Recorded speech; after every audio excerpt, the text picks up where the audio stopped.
talking about SNL, the history, the mysteries, and all the hot impressions in between, breaking down all the numbers as well. In your favorite sketches with special guests, it's on the Saturday Night Network.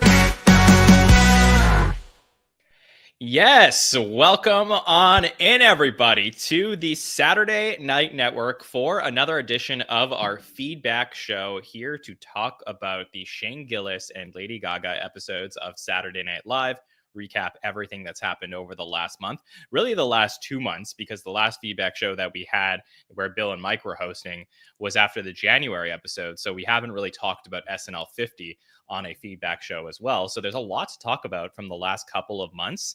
We are going to have some amazing patrons of ours join us throughout the night. So if you ever want to join us on one of these shows, you certainly can. Register at patreon.com/the SNL Network. I brought on an amazing co-host here tonight, and we are, of course, here as a presentation of latenighter.com. So let's bring in that co-host. Amanda Barkin is here. Amanda, how are you? Hi, John. I am good. I am very excited to be here co-hosting the feedback show with you. I did not realize that we were also covering SNL 50, which is very exciting. Also, the theme song was just made me feel really hyped just now. Yes, thank you. Okay, yeah. This is a big were you on that podcast when we had that discussion a couple of weeks ago? Anyway. No, but I listened, I think. Either I was on or I listened. Yes. All right. Well, I like it too. So I'm glad that we kept it. Yeah, but no, seriously, happy to be with all of you. This is a really fun show. It's a super chill show where we could sort of just talk about our thoughts without the pressure of having to recap an episode live or a couple days later, where we need to give, final thoughts on everything that happened in an episode. This is, the way to look at episodes with perspective. And I think that's the fun thing about these shows that we do. We are live a little bit earlier than usual if you're watching us in the real time, and we have a lot of great patrons that are joining us tonight. So I just wanted to make sure that we got everybody in the show here tonight, and also that we don't go too late. I am, for the first time in a long time, I am heading on vacation in a couple days. So I am excited. My fiance and I will be doing a joint bachelorette party. And that will be beginning on Wednesday. So I'm trying not to go to sleep too late tonight, and I figured this was probably the right time to go a little early. Wow. Okay. I think maybe I knew that. That sounds familiar now that you say that, but I forgot, or I didn't know it was this week. Yes. We're gonna have some fun. I'm excited. It's gonna be good. Busy summer, but for us, I was like trying to pick a time in the schedule when we were trying to figure this out. With when is a good time in between SNL episodes to take that trip. And, now with this extended hiatus post these 2 March episodes, I figured now was the good time. So, yeah, I mean, we're here March 17th. So happy St. Patrick's Day to everyone else celebrating. You may call this the St. Patron feedback show, if you will. But we have a lot of fun here tonight talking about the last month of SNL. We don't currently know who will be hosting the next 3 episodes of the show starting in 10 days from now, I believe. 12 days from now. The 29th will be the first one. I would expect an announcement on that at some point this week. Typically, they would do that this week, given that the next host will be coming in a week from today to meet with the cast. So with, news of that leaking out, we'll probably get the announcement either tomorrow, Wednesday, and Thursday. So we can't break anything down there, but there's plenty to talk about. We appreciate all of the questions that you sent in. There was a form that we put out on social media that we do for all of our shows. So, very excited to answer all of the questions that everybody sent in. And we have patrons who are joining us every 15 minutes for the next couple of hours. So Amanda, are you ready to bring in our first guest that we have here tonight? Oh, I'm so ready. Let's do it. All right, let's bring in one of our regulars that joins us almost every time on the feedback show. And that is my man, Ian is here. Ian, how are you, buddy? I am great. How are you? Both of you, how are you?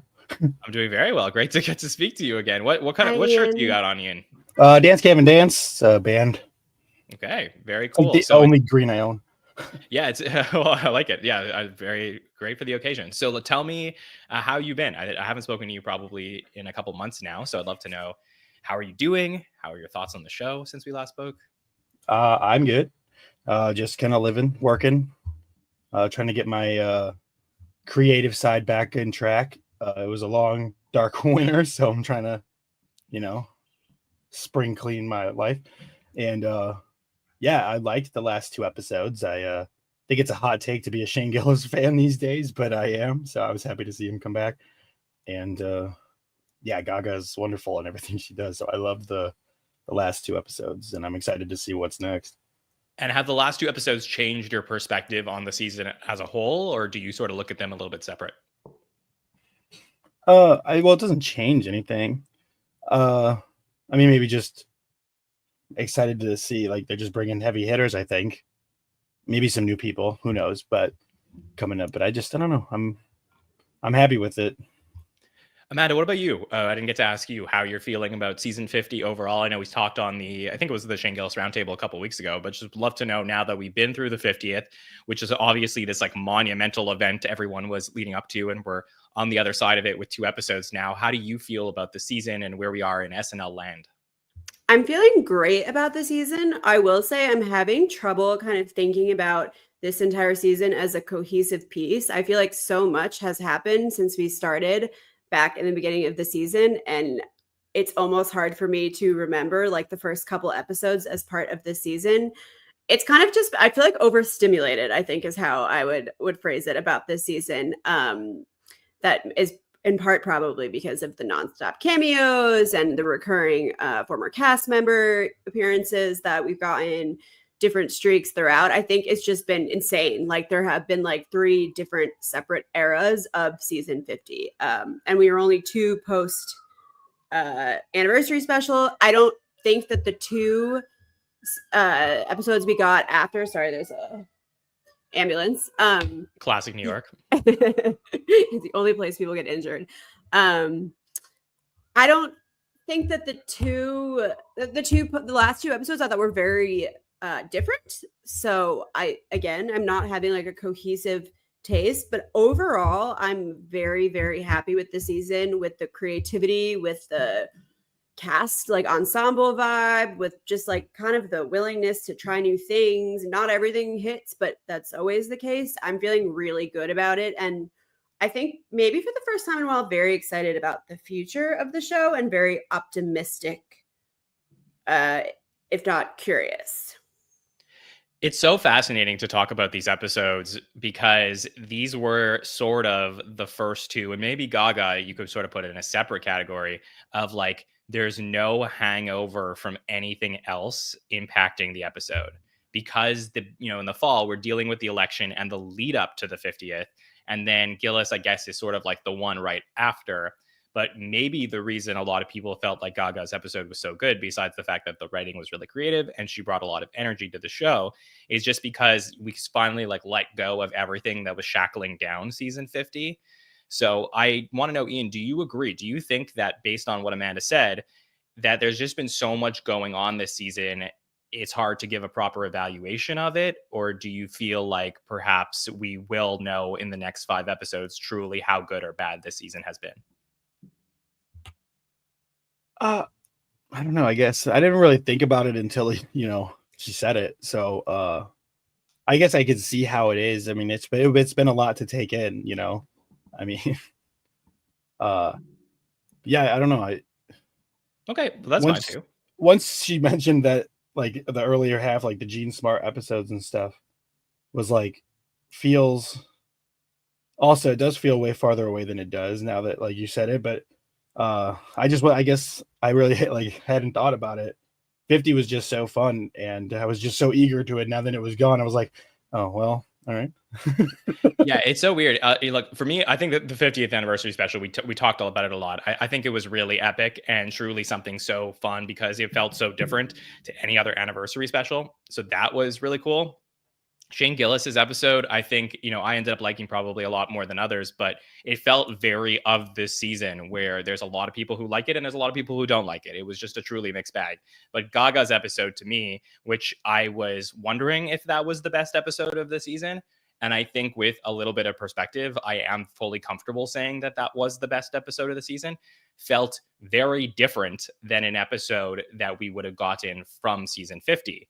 And I do wonder, with the, all of the callers that will join us tonight and all of the questions, if we have rose-colored glasses on a little bit because we're coming off the high of such a great episode that felt like more, it felt better than a lot of the other things we've been here to talk about throughout the season. So I do wonder what how overall at the end of the next couple of hours we'll all sort of feel about the season as we talk through it. But Ian, I'd love to know if you're cool if we throw some questions from the listeners at you to kick off the show. Absolutely. I'm excited for them. I hope that I can answer.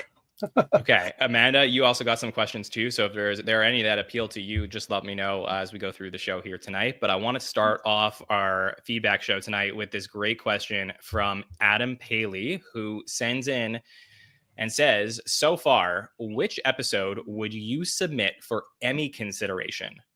Similarly, which guest performers would you submit for the guest actor, actress in a comedy category?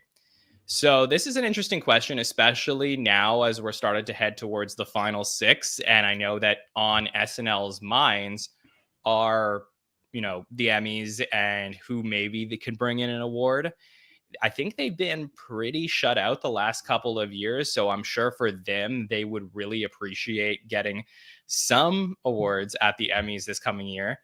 Ian, is there an episode that if you were working in SNL production that you'd be like, this is the one we should submit for the show this season, or any performers you want to highlight?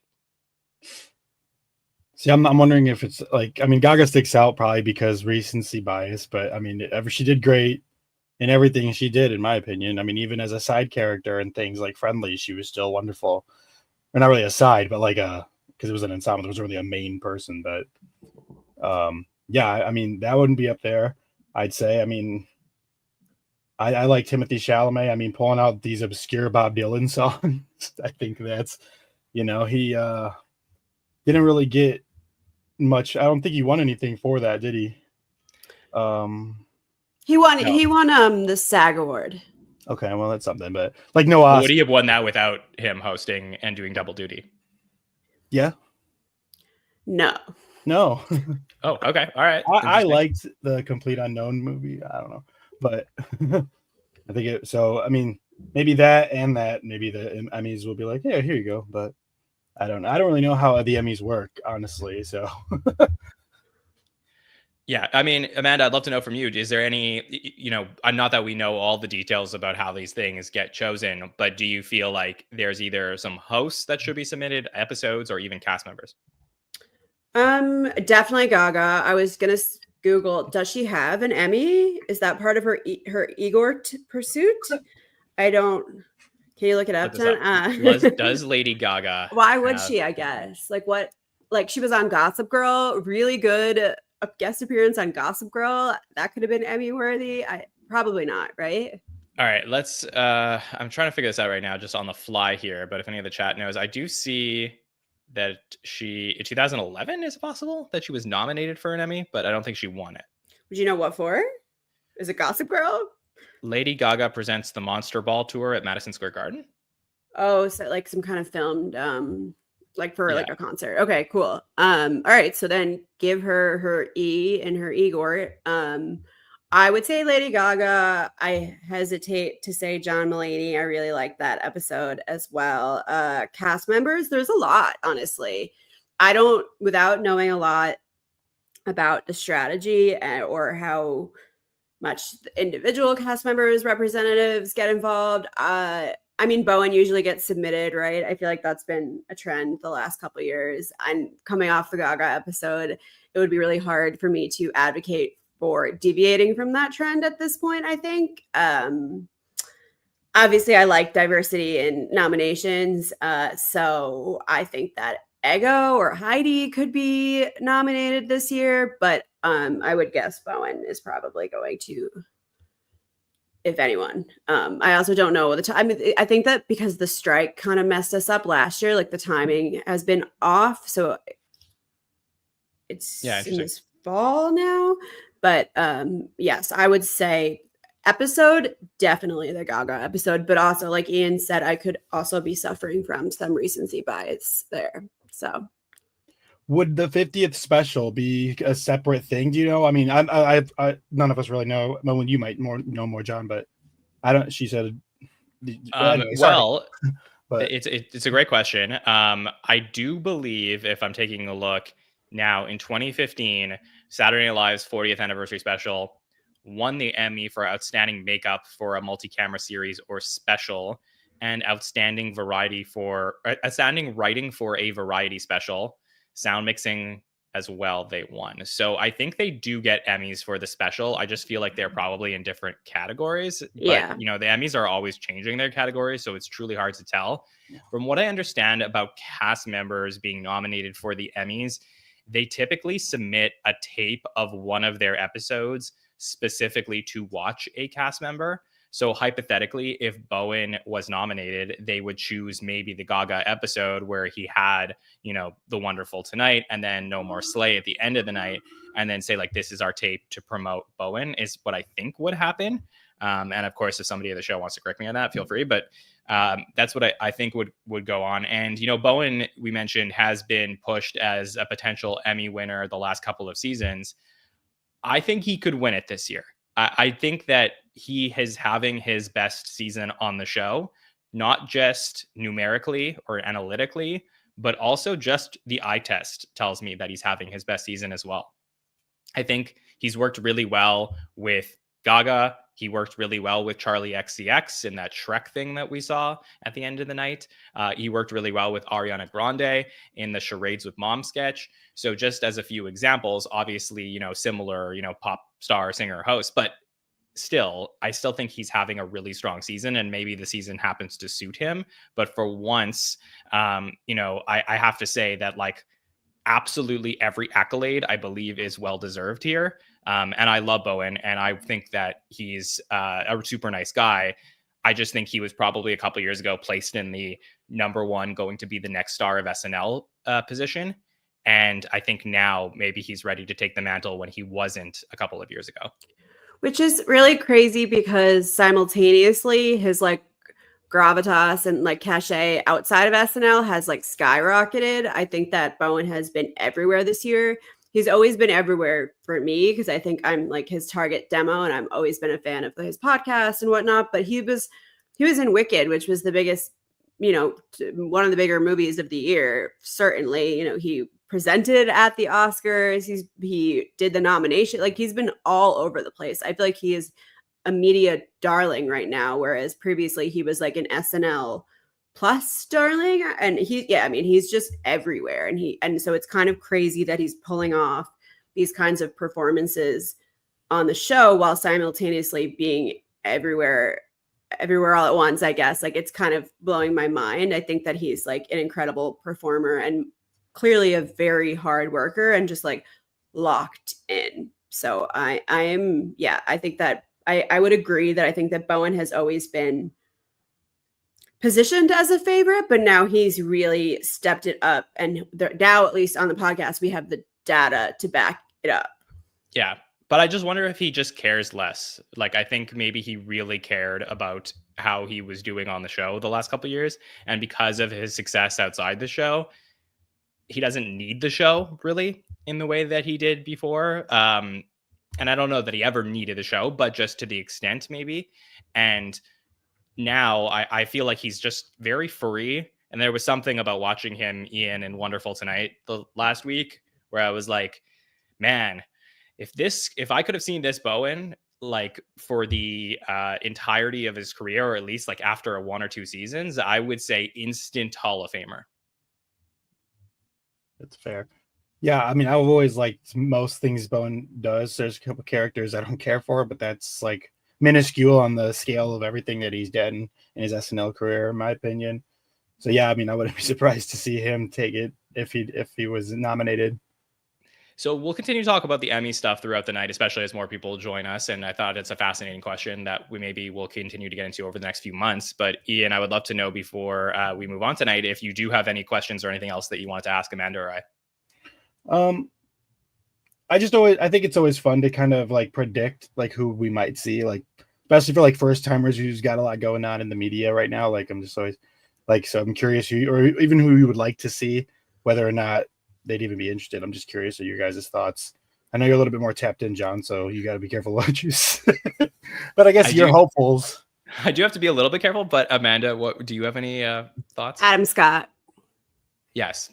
Severance ends this weekend, right? Is that correct? Yeah, on Thursday. We need to get my man's. I don't actually even have any clue if he has any sketch background. Obviously, he has the Amy Poehler connection. So everybody is at least one degree connected to Saturday Night Live in entertainment. That is my theory. And he is certainly connected to some people that we love very much. But I don't know if he does sketch comedy at all. I feel like everybody who is a comedian did sketch comedy or improv at least at some point in the beginning of their career, but Adam Scott's been at it for a while. And I did actually just recently see him say, oh, and also Will Ferrell, I just made that other connection. That he recently said that he always imagined being a dramatic actor, and then he got Step Brothers, and then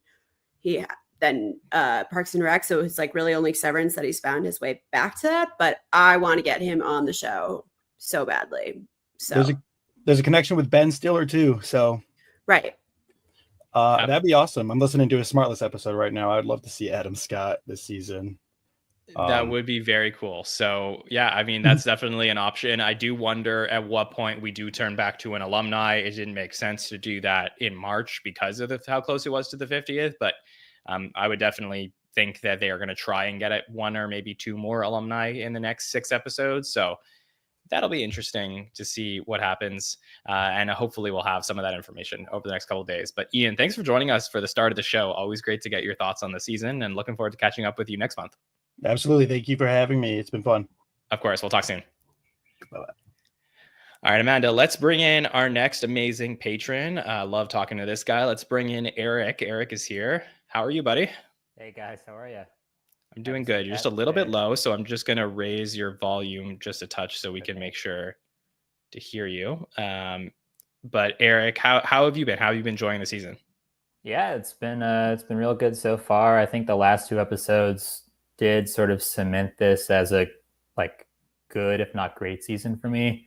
I was sort of a little iffy and sort of feeling the same way as Amanda, where every episode is very interesting, but there's kind of not really a common thread throughout the season in a way. But I think maybe the sort of experimentation they've been taking, especially in 2025, is to me sort of the common thread that we've seen throughout the season. So that's kind of how I'm feeling about it right now.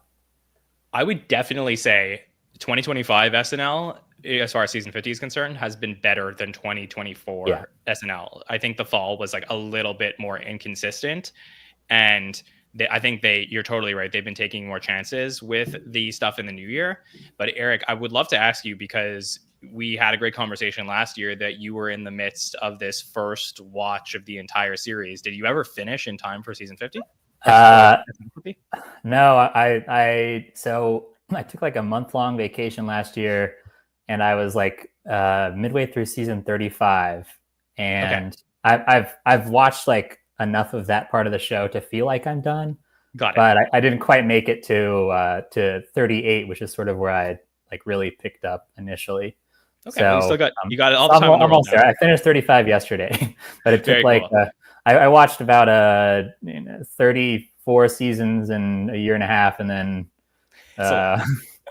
one season in 3 months. So yes. So I talked about this a little bit, but I did also do a complete rewatch in advance of season 50, and it did take me about a year to just rewatch all of the episodes and get caught up. And it's the first time I had done it in about 5 years. I don't know if I'm ever going to do the full rewatch exactly the way that I did it before again, but I will say that all of the things that we are talking about tonight, with having trouble parsing through where this season will ultimately rank at the end of it, is very it's almost it's even more true when you watch the series, because there are such common threads between seasons throughout the entire series, and then you get to a season like 50 that feels extremely disjointed, and it feels exponentially more difficult to parse through, I think is what I'm trying to say. So I was curious if you felt the same thing.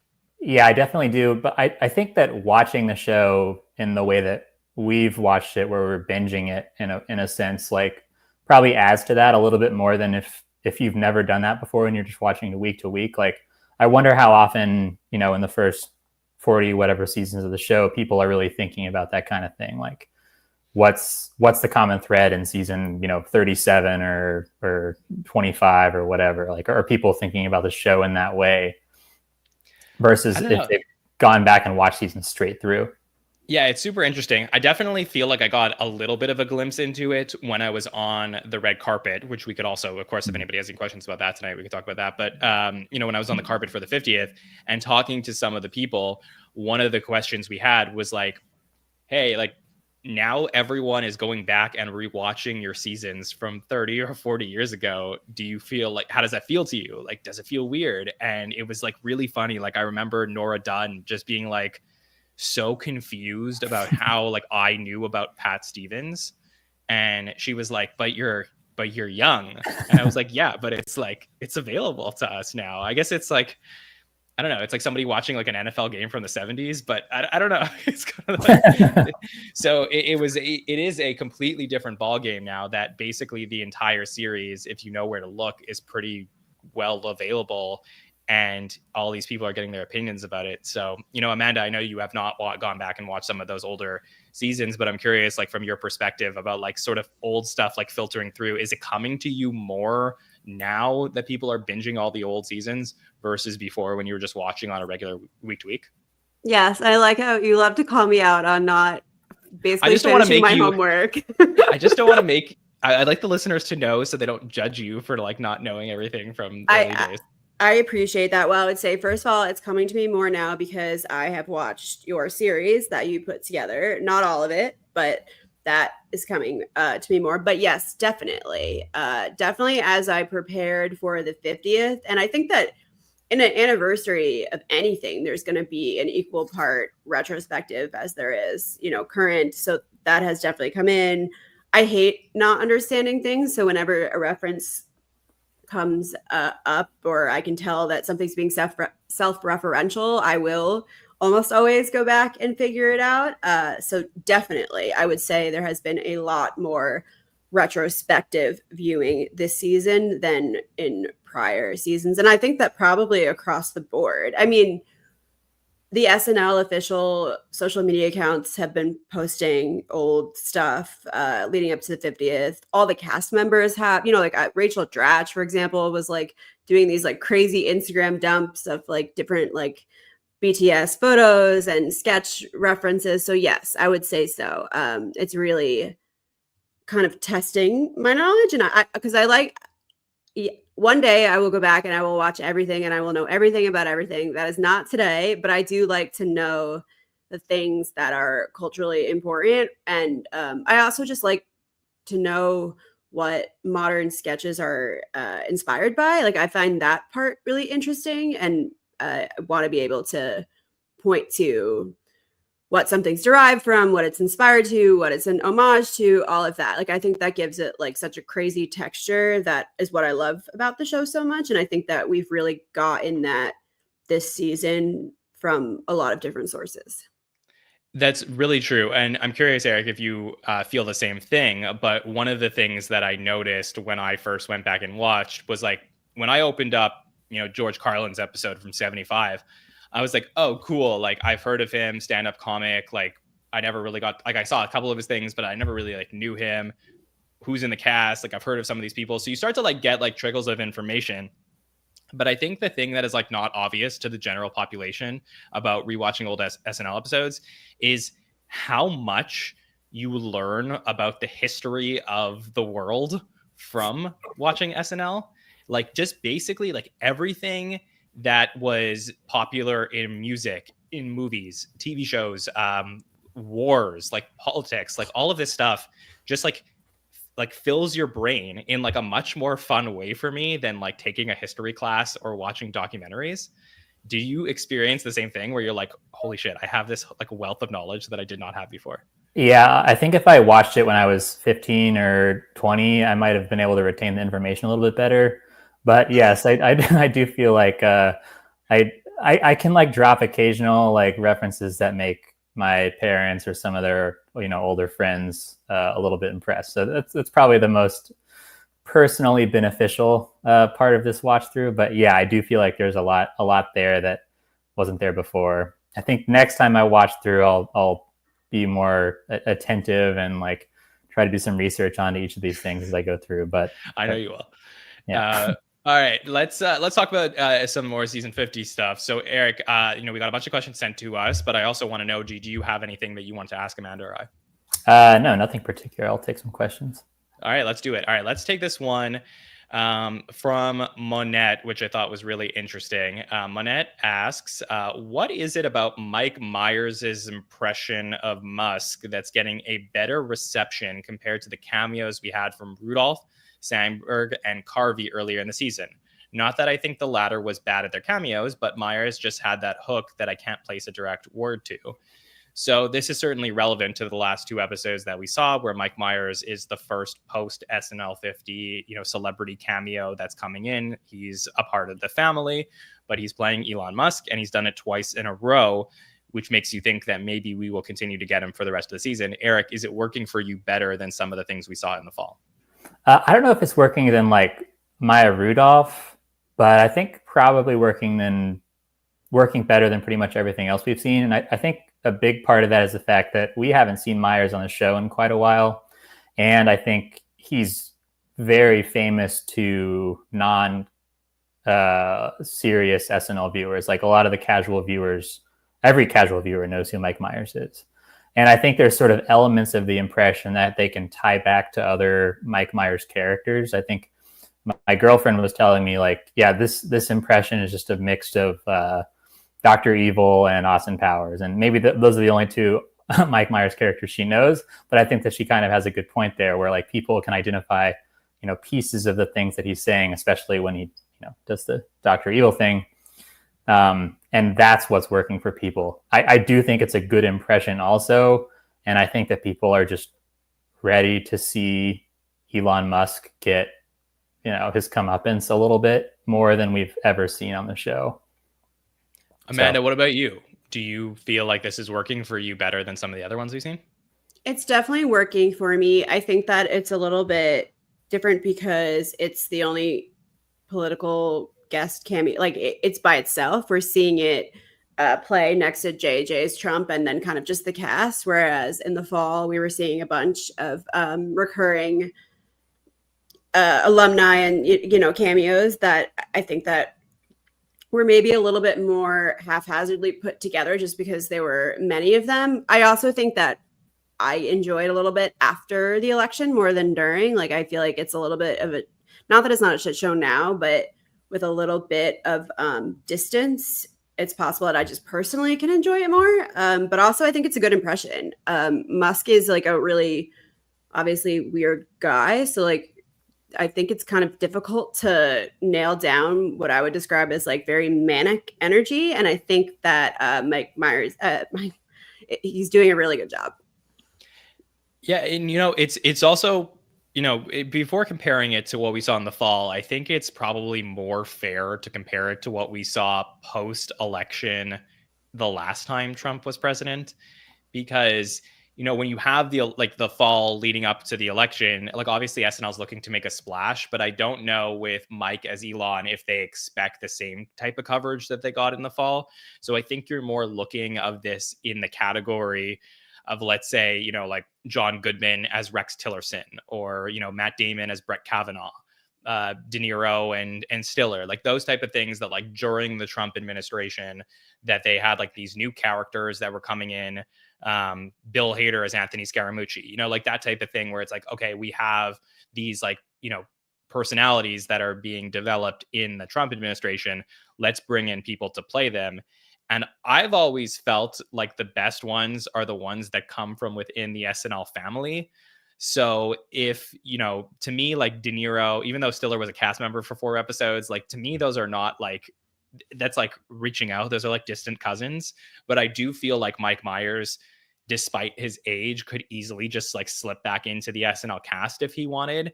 And that sort of makes it cleaner for me than seeing those in seasons like 44 and 45. Eric, how do you feel about that?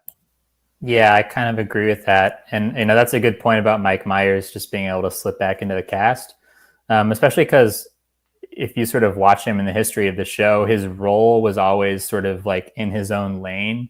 And I think that's like sort of what he's doing right now. But he is a great scene partner with JAJ as well. So yeah, I agree with that. Yeah. Would you like to see Mike bring anything back from his time as a cast member into the show now? I'm not a huge fan of a lot of Mike Myers characters, but I would love a Wayne's World. And I was happy with the Linda Richmond we saw in the 50th special. I don't need any more of that character. I think I would take a Dieter. But that's about as good as I would get from Mike Myers. Yeah, I think so. I still have this vision that given how much Dana was a part of the first 10 episodes and that him and Mike were planning on doing Wayne's World at the 50th before they got sick, that it would just be epic to have the finale feature a Wayne's World sketch and close the book on the season properly. So like right that wrong if Mike is around and we could do that. But yeah, I'm very interested because with Dana, he clearly signed like a 10 episode contract. I really don't know how many episodes Mike signed on for, if we just said he was going to do these first 2 in March and that's it. So we shall see. Eric, thanks for joining us here tonight. Great to catch up with you a little bit. Anything else you want to say? No, I'm glad to be here and thank you guys. Okay. Are you wearing awesome. the St. Patrick's Day? I reads? am. Is- Yes, yeah, but okay. I only did it after Ian commented on his shirt. So thank you, Ian, for reminding me that it was St. Patrick's Day because I have not left my house today. So I also had no idea. Yeah. Celebrated over the weekend and then completely forgot that it was today. So, Yes. I knew, but I wore green last week, I think, and I was like, I don't want to wear green on back-to-back roundtable. Am I crazy for that? Yeah. Yeah. But anyways, Eric, great to get to catch up with you, and we'll definitely chat soon. Yeah. See you, John. See you, Amanda. Bye. Thanks, Eric. All right, Amanda, you having fun? I'm having a really, really good time. I'm very thirsty though. I forgot my water. So at some point we'll get water. Okay, well, let me bring in another one of our great patrons, and then during the call, if you want to go step aside to go get some water, you have permission. Thank you. Okay, all right. Let's bring in our buddy Max is here. Max, how are you? I am doing good, and I got to be honest, I was not wearing this sweatshirt until about 2 minutes ago. Oh, there you go. We got I the Eagles. changed from a nondescript blue sweatshirt to my Kelly Green Eagles. You got the Eagles green going behind you, so Yep, that too. it all works out. I just found out that I will be attending an Eagles game sometime in September. I don't know when, Nice. which one, but I will be there. One of my best friends is a big Philadelphia Eagles fan, and he's taking us all, or we're all going to Philly for his bachelor party. So Nice. Exciting. that'll be happening. Never been to Lincoln Financial Field, but I'm sure it'll be a good It'll be time. fun. But how are It'll you, be fun. Max? I'm doing good. Doing good. Yeah, how are you enjoying the season? I realized that I didn't get to talk to you last time that you were on the show because I was sick, but it's great to get to catch up with you again. So how are you feeling about season 50 after these last couple episodes? Yeah, I've been overall, I feel like really high on some parts, really low on some parts. And the last couple episodes, I feel like have kind of been a picture of that too, because I did not enjoy the Shane Gillis episode, and I did enjoy the Lady Gaga one. So I feel like that kind of brought a picture of the season for me. High highs, low lows. What did you not like about the Gillis episode? Honestly, this time, so the last time he hosted, I thought the writing was really good. I did not enjoy his acting. This time, I thought his acting was really good. I did not enjoy the writing. Interesting. Okay. Yeah, that is it's funny because you can't help, we talked about this a lot during the Gillis week. You can't help but start to picture when you see him on the show, like what it would have been like to have him on a week-to-week basis. And, would they have ever been able to figure that out where it would have been a perfect blend of the right writing for him and the, him performing in a way that suited the SNL format. But I don't know from what you're saying, Max, that you feel like any confidence in Gillis as a cast member had he been one. Yeah, probably would have been really inconsistent. Yes, definitely. Well, Max, did you have any questions for us or anything that you wanted to talk about? I do not have anything specifically for you now. I'm good All to right, just answer questions. Let's do that. Let's talk about, here we go. Let me take a question here. This one comes from Academy Award winner Kieran Culkin sends in a question. From what many are theorizing, it seems that the show may undergo a rather large overhaul this summer as budget constraints are being imposed in NBC. If so, who are your key players you're keeping to ensure that the transition will be successful? It can be cast, writers, or producers. So the person that sends in this question feels like there will be an overhaul this summer. And, there's nothing official on the books that there's going to be anything crazy, but we could see it from 50 to 51. So they want to know who would you keep if you had a few players you could designate as some keepers, Max? Who are you picking? I'm going to go right off the bat and say that Ashley is my designated survivor. I Okay. think she is very important to the future. I'm going to keep her. I will keep Bowen. I will keep Marcelo. And if I had to pick a couple more, I'd say Keenan has to stay, of course. Okay. And if I have to pick one more, I would probably go with Andrew just to give it an even 5. All right. Those Amanda, are what my about you? top 5. Yeah. That's some good 5. Amanda, what about you? Anyone that you're designating as your keepers for season 51 for sure? That's so hard. I want to designate everyone, and I would never give Keenan the boot. But if we are talking about budget constraints, one has to wonder what big of a portion of the budget is spent on Keenan Thompson at this point. I think like $3 million or something. So if we had to drop Keenan to keep like 7 other people, I mean, that's heartbreaking. But just in terms of like, yeah, numbers and future of the show, although not that I think I have no sense of Keenan departing. Obviously he should feel free to, having cemented his legacy and then some, but that's not something that I've at least been in tune with. I'm keeping Dismukes for sure. I'm keeping Longfellow. Interesting. I'm keeping Jane Wickline. Okay. You're stepping it on all the grenades right now. I'm keeping Sarah Sherman. I get one more. You get one more, sure. Okay. Max at 5, so you get 5. Right. I'm keeping Bowen. Did I already say Bowen? I don't think so, but yeah. Counting is not my thing. Yeah, I mean, like, again, I love everybody at the show, but I think that some of the bigger names that have been around for a really long time, I think if I had to pick like keepers, they wouldn't be those ones I would keep because they've already had their time to shine. So I think people like Keenan and Mikey and Heidi and Bowen, I think are the ones that, you know, they're all great in their own ways. But I do think if we're looking for some next gen to keep around, that probably wouldn't be the direction I would go in, though I would 100% keep Mikey in the writer's room. I would keep Mikey in the writer's room forever if I could. I think like him and Street are that good. You can. But yeah, I can. Yeah, exactly. So I would I would do that.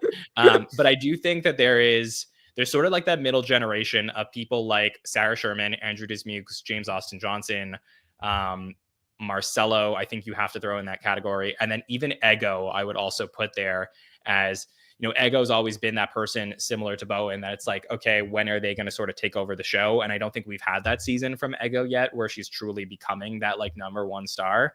But I think in a cast with, you know, where she's sort of the veteran alongside Sarah and Andrew and James and Marcelo, I do think she shines a lot more. So I think those would probably be the ones that I think I would be the most interested in keeping around.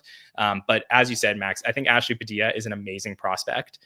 Probably on her rookie contract of 2 years, doesn't cost anything to decide whether to keep her or not. So I think that's a no-brainer. As far as the other, you know, second or third years players, I think they're all question marks at this point. So I think we just have to see what, you know, how many people we're going to get for season 51. But do you think we're going to get an extremely pared down cast, Max, if you had to predict? I do. I have, outside of the, you know, playing that whole game, I have been saying for a while, I think Colin and Shay are definitely done this year. I do think Heidi's probably done after that article about her having sketch fatigue. And I wouldn't be surprised to see like Chloe Fineman leave either. Yeah, Heidi's definitely an interesting one. I don't have any insight at this moment on what her decision is going to be. I believe that if Heidi wants to stay around, the show will keep her around as long as she wants to be there. I just don't know if she's ready to move on or has other opportunities. You know, like I said, I think season 49 was her season. She had an incredible year. She's having another solid one this year, but you know, is she ready to sort of take that next step? She's an unbelievable actor. So I think if she does other things, that would also be great for her. So yeah, it'll certainly be interesting to see. You know, one of my hard and fast rules about talking about SNL is I don't love to talk about cast changes before we get there. But I do think now is the time in March, as we look towards the next 2 months, where Pandora's box is open. And I think we could start to envision all the possibilities of what season 51 may look like. So I do want to answer one more question. It's pretty similar. Nick also asked a question: as we get to the end of the season and talk of people leaving increases, who are the non-negotiables that need to stay on the cast? If it pleases the panel, mine are Dismuke, Sarah, James, Marcelo, and Ashley. So very similar question we got from Nick here, but I do want to ask you both, if you had one person that is a non-negotiable that you could go, you're Lorne Michaels, you got to walk into the room, there's a fire, and you got to pull somebody out for next year. Who is that one person that you're each going to pick? Amanda, you want to go first on this one? Mine is Sarah Sherman. And just to be clear, the 5, those were the ones I was saving. Yes, correct. Yeah. Okay. I thought that I thought maybe we had flipped it and I misunderstood. I think I'm pulling my girl Sarah Sherman out of the fire for at least one more season. Yeah, Max, what about you? I said it a minute ago, and I know it's a hot take because she's so new, but I would save Ashley Padilla. I think she is the future of the show. I really do. Yeah, that's a tough one. I do also, I see the same thing. I see it exactly the way you do, Max, but I just wonder if it's like too early. If you told me that like if I was put in Lauren's seat and I had to like start the show completely from scratch right now, if I would feel comfortable it being Ashley and then like 10 newbies. So I think if I had to pick one person to stick around right now, I probably would pick James, just because I think he would be the hardest one to replace for what he does. Like, there are a lot of impressionists out there, but I think he is just, in this current situation, like the expectation, whether you want it to be or not, is that Trump will still be president in season 51. So I think to replace James right now would be a crime. That would suck. So I think I would keep him. And then if I had to build around him, I would do that. And he's also much more capable, or like his capabilities extend way past what the show is bringing him. Like, we've seen it in sketches before where he's really extended himself. And right now they're really just using him like Daryl Hammond, but like he has the ability to do great sketch work. And we saw that, I think, in the Jake Gyllenhaal episode at the end of last season, even in we had like a film noir-ish sketch. Maybe it was the end of the Ariana Grande episode. So I do wish they would use James a little bit more. Anything else you want to talk about, Max? Nothing particularly related to the show itself, but I do want to say I saw Colin Jost do stand-up Friday night. It was a very fun show. Emil and Devin were his openers. Okay. So Emil, I thought, was pretty hit or miss, but Devin killed it. He was the highlight of the night for me. He was so good. That's so interesting. Yeah, I always, first of all, Devin has a great personality. I just don't think we get to see it in sketches as much as I would like to. But like, when you are there, Max, and you're seeing Devin perform on stage, are you sort of like, wait, who is this guy? Because he just shines more? Yeah, a little bit. Like, he came out, he was just so comfortable right away. I mean, it's a Philly audience, like he's an Eagles fan, so he was able to connect with us really easily. But just the second he came out, like he was on fire. And he was very comfortable. That's really cool. And did Colin give any indication? Like, did he talk to the crowd at all about his status of the show? He did not. Okay, because I know Michael Che, every time he does stand up, talks about whether he's going to stay or not. Colin did not. And then this happened. I saw Devin open for Che in the neighborhood a couple weeks ago, and I told John, Che said he's leaving, and John said he says that every other week. So Jost doesn't throw it around as much. Yeah, it will be very interesting. I also think that, like Mikey, Colin is the type of person where if he isn't sticking around as a cast member, I do think that SNL should find a way to keep him every now and then writing some sketches. Because to me, like, one day when we look back on the history of the show and talk about the greatest writers in the history of the show, Colin Jost will be among that list. So if there's a way to keep him around for the future of the show, I would do that. I don't necessarily need it to be on Weekend Update, though I do have a much larger appreciation for Jost and Che after the 50th. But yeah, we shall see. Max, great to catch up with you. So great to get to talk to you. Yeah, you too. Yes. So, I always know you're usually writing your thoughts sometimes in the Discord and other Discords and stuff. So is there anywhere people can see your thoughts on the show on a weekly basis? I mean, if you're in the patron Discord, I'll post my little spreadsheet. Every once in a while, a couple other Discords, I'll share my spreadsheet in, but otherwise I'm not really on Twitter or anything else. So okay. Well, tell the listeners what's on the spreadsheet so people know. So yeah, I do pretty much every week. I have a homepage, just list out all the episodes, all the promos, everything, and then I have individual pages for each episode where I'll rank the sketches one by one. Normally, like as a hot take, occasionally I'll change something, but normally it's my thoughts as the sketch is airing. Scale of 1 to 10, get my average for the episode, and then kind of lay it out like that, so I get a full picture of the season. And I have one Okay. for every season that I've watched. Very cool. Well, Yeah. I will certainly make sure to continue to check that out, Max. So thanks Yep. for joining us tonight. Thank you. All right, Amanda, let's bring in a couple more patrons. Did you go get water, by the way, yet? No, but I really was into that conversation. So You didn't want to leave. We're having too much fun. No, All right, and I we got- don't eat when I do leave. It's not because I'm not having fun. It's just because my thirst becomes too much for me. I understand. All right. Well, let's bring in a couple of great patrons. They also co-host a podcast together. So here we got Deej and Casey with us. What's up, guys?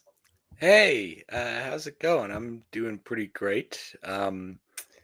It's good to be back here talking about SNL and its current season. Hey, It's good to hey. be back seeing y'all.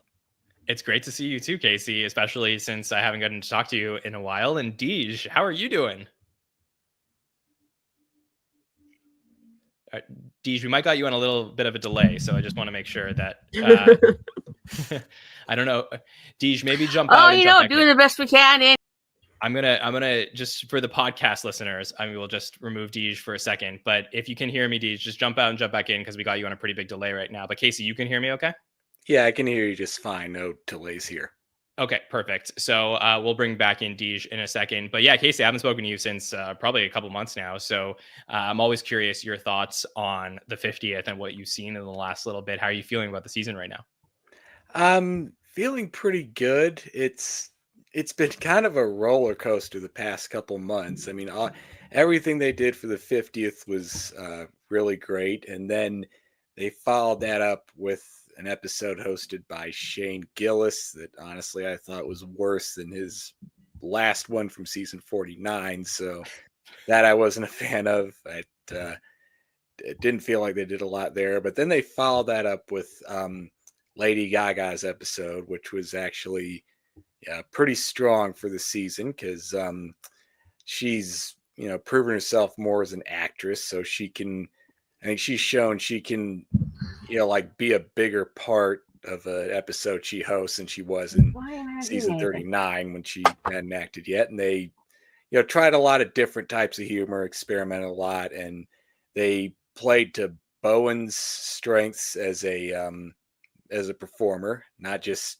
throwing him out there as an object or there we go. character, but just you got more cerebral stuff from Bowen in Lady Gaga's episode because he was working with someone he was a fan of and a lot of supporters of her on the staff. So they're in a good place now. Cool. Although I don't know who's hosting the next few episodes, but Neither do we. But I am holding out hope because lately they've been kind of saving the sleeper clutch host for April. The last couple of years we've gotten some of our better episodes and more unique hosts in around like this late March, early April run. Like last year we got Rami Youssef, just a new stand-up with a fresh perspective. We got Kristen Wiig. She turned in a solid episode for her 5-timers, and Ryan Gosling got the show a lot of buzz. Yeah, that was an incredible run, by the way. I just want to say, like, totally. That was. Rami was really good. Probably will forever be underrated. And then obviously, Kristen just hosted an all-time episode, and then Ryan Gosling had Beavis and Butthead. So like, just a really, really fun way to sort of head towards the end of the season. Casey, I just want to see if Deej is back with us now. So Deej, do you hear me okay? I can hear you okay. How about you? Yes, Emmy. you're good. You're coming in clear. I think So- I just thought not do the earbuds for this. I think that's the solution we got going on there. No worries. But Deej, how have you been as well? I have been good. Trying to keep as good as I can with the constant threat of the of President 47 and all that. But Mike Myers is actually giving Canada the current rallying cry of elbows up, which is really caught on. So Yes, that is true. He has been our Canadian representation, and every time we get to see him the last couple of weeks in the Good Nights, he is really, just pro pro our country. Oh yeah, no, he's written a book about Canada.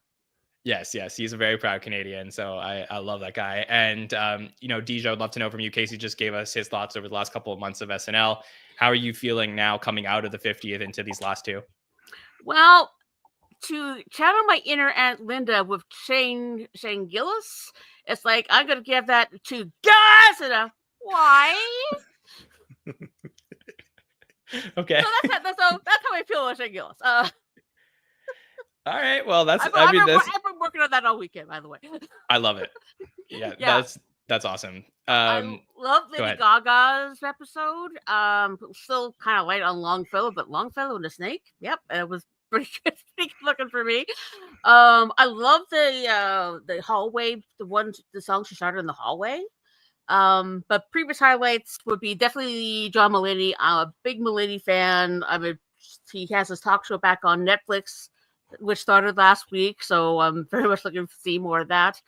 Ariana Grande was also another great episode, especially that noir thing they kind of slipped in the last minute. It's like what you're saying about James Johnson, how he got the rapid fire very, very well. So yeah, I mean, there have been some misses. Gene Smart was kind of not quite on the Shane Gillis level, but certainly an inconsistent season. But I am feeling good coming off of Gaga. Casey, Deej, I would love to know, do either of you have questions for Amanda or I tonight?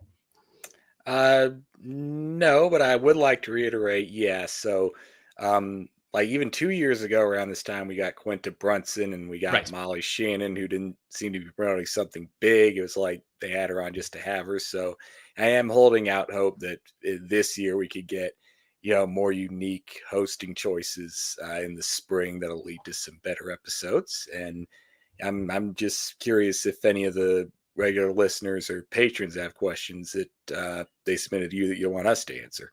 Yes. I do. I have a question that I've been saving for the two of you. So here we go. So I'm going to ask this one. It's from our friend Victor in the chat. And Victor says, how would you rank season 50 over the other anniversary seasons 15, 25, and 40? So I can't think of two better people to ask this question to, because 15, the first time they ever do an anniversary special. 25, obviously, that was, they didn't do the 20th one, but they saved it for 25. We all know about 40, 10 years ago, and now 50. So of the four of them, how does the season compare? Well, I've seen them all because I'm old. No. So the ones I like where I'd say 40, then 50, 25, and 15. Although I do have a bit of a soft spot for 15 because it is the one anniversary special that acknowledges the Ebersol years. Because I had one of my friend of the. But are you talking about the actual specials, or are you ranking the seasons altogether? Oh no, ranking the four specials. So it's 15, 25, 40, and 50. So okay. But if I were to ask you, Deej, the seasons themselves, do you have any? Oh, the anniversary seasons. Oh, I see what you're saying now. Well, 50 was the one they made the most big deal about. They had the extra concert through the with Radio Shade Music Hall bits. So, although 50 kind of got hijacked a bit by the presidential campaign, so that kind of, I would say still 40 for that, because how much it was hijacked with throughout the season. Like 40 wasn't an election year as far as I remember. So not that 50 wasn't great quality, don't get me wrong, but it was just like they had kind of overtook the focus of that rather than the episode. Yeah. If that makes sense, I hope. That does make sense. Oh, of course. Casey, what about you? I know you're a big SNL historian. So the four anniversary seasons, how would you rank them? So from best, well, not best to worst, but from strongest to weakest, let's say, I would have to rank them 15, 25, 40, and 50. And my reasoning is, 15 was like, in the middle of like an all-time classic era with one of the strongest casts: Hartman, Carvey, Lovitz, Mike Myers, Jan Hooks, all those greats. And 25 is up there because that produced some classics too, and I have a certain fondness for that era myself, having grew up with it. But 25 may be the last of these seasons that we've had enough time and hindsight to really judge how well they hold up. So that's why I ranked 40 second to last, because it was a strong season. We got Kate McKinnon, Cecily Strong, Eddie Bryant coming into their own. Also Pete, Michael Che, and you can feel the show changing mostly for the better there before things went totally out of whack. Yeah. And 50, just partly recency bias. I mean, mostly recency bias, because it is the current season and we haven't really had enough time to judge it for the sum of its parts. But it kind of had the dual pressure of being a big blowout anniversary season and a big election season. And so far, I'd say it lived up to the hype and the promise of having a big blowout anniversary more than it lived up to the expectation of they're going to put out big political election material that's going to matter and that's going to be held up as classics throughout the years, like in 08 or 2000. So that's, I kind of hate to put it that way, but I feel that that's a fair ranking right now. And that's just where it is, the way I see it.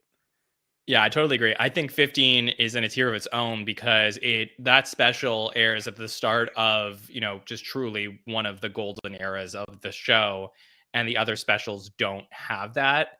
25, I think, is really special as well, and probably the second on the list because it's, SNL was finally back. We went through the doldrums of 19 and 20, and then sort of them figuring out again and, having all these recurring characters with these new cast members, but finally they found the right balance. And I think 25 ends up being a pretty good season. And then I may go 50 over 40. I obviously have to see how this one ends, but I do think the back half of season 40 was really strong. The first half of season 40 was still pretty rough and had a very strong, like, season 39 hangover to it. So I may go 15, 25, 50, 40, but obviously we all have to see how these last 6 episodes play out. But if they're anywhere near the quality, even just like close to the quality of Gaga's episodes, we get like 2 or 3 or 4 more of that, then for me, it's a no-brainer to do 50 over 40. 41 obviously is a fantastic season when they finally do get it all together, but that's sort of where my head is at about this. But Deej and Casey, I know you guys have an incredible podcast as well. So what's happening over at We Heart Hater? Do the plug. Well, we are recording our 7th episode tomorrow. So we record every other Tuesday. And the one we just posted last week was all of Bill's appearances on the Mindy Project. Oh, so basically going through all those and just the various things. And I'm still learning with the getting clips together. And I fixed the squeak in my chair so there'll be no squeaking in the background. Was that a big complaint? Well, it was a complaint. It's just something I noticed a lot, and I'm not quite experienced enough to completely edit it out. Any kind of attempt I had at removing background noise just made things sound worse. Okay. But no, we're having a really good time with it, and we're just sort of planning things out. Cool. Well, you know what they say, Deej, by the way? They say 8 podcasts are the amount that you need to do before you fully become a podcaster. So you guys are like right there. You're on the cusp of it, and then you get your podcasting jersey, and then you're I am not giving up. I mean, it's going to take a while. It's going to take a while to build up an audience and get people out. You've been very generous in helping you promote us, and we're going to be having guests soon as well.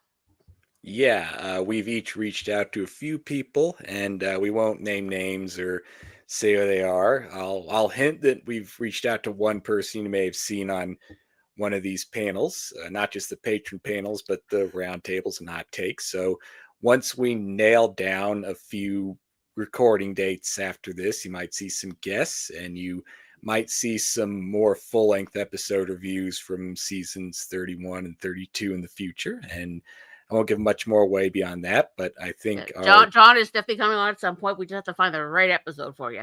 No worries. I'm happy to always support the two of you, but and thank you obviously for your support of the SNN. So great to get your thoughts a little bit on the season and hear everything that you two are up to. So I just want to say I really appreciate you both, and we'll chat. Well, being part of SNN has been one of the greatest experiences I've had for the last year. So it's like that's what inspired me. It's like Casey and I have said, we kind of consider SNN our backdoor pilot. Okay, all right. Well, you have permission to use that line anywhere you would like. So Thank you. Yeah, thank you, Deej. Thank you, Casey, and we'll chat soon. Okay.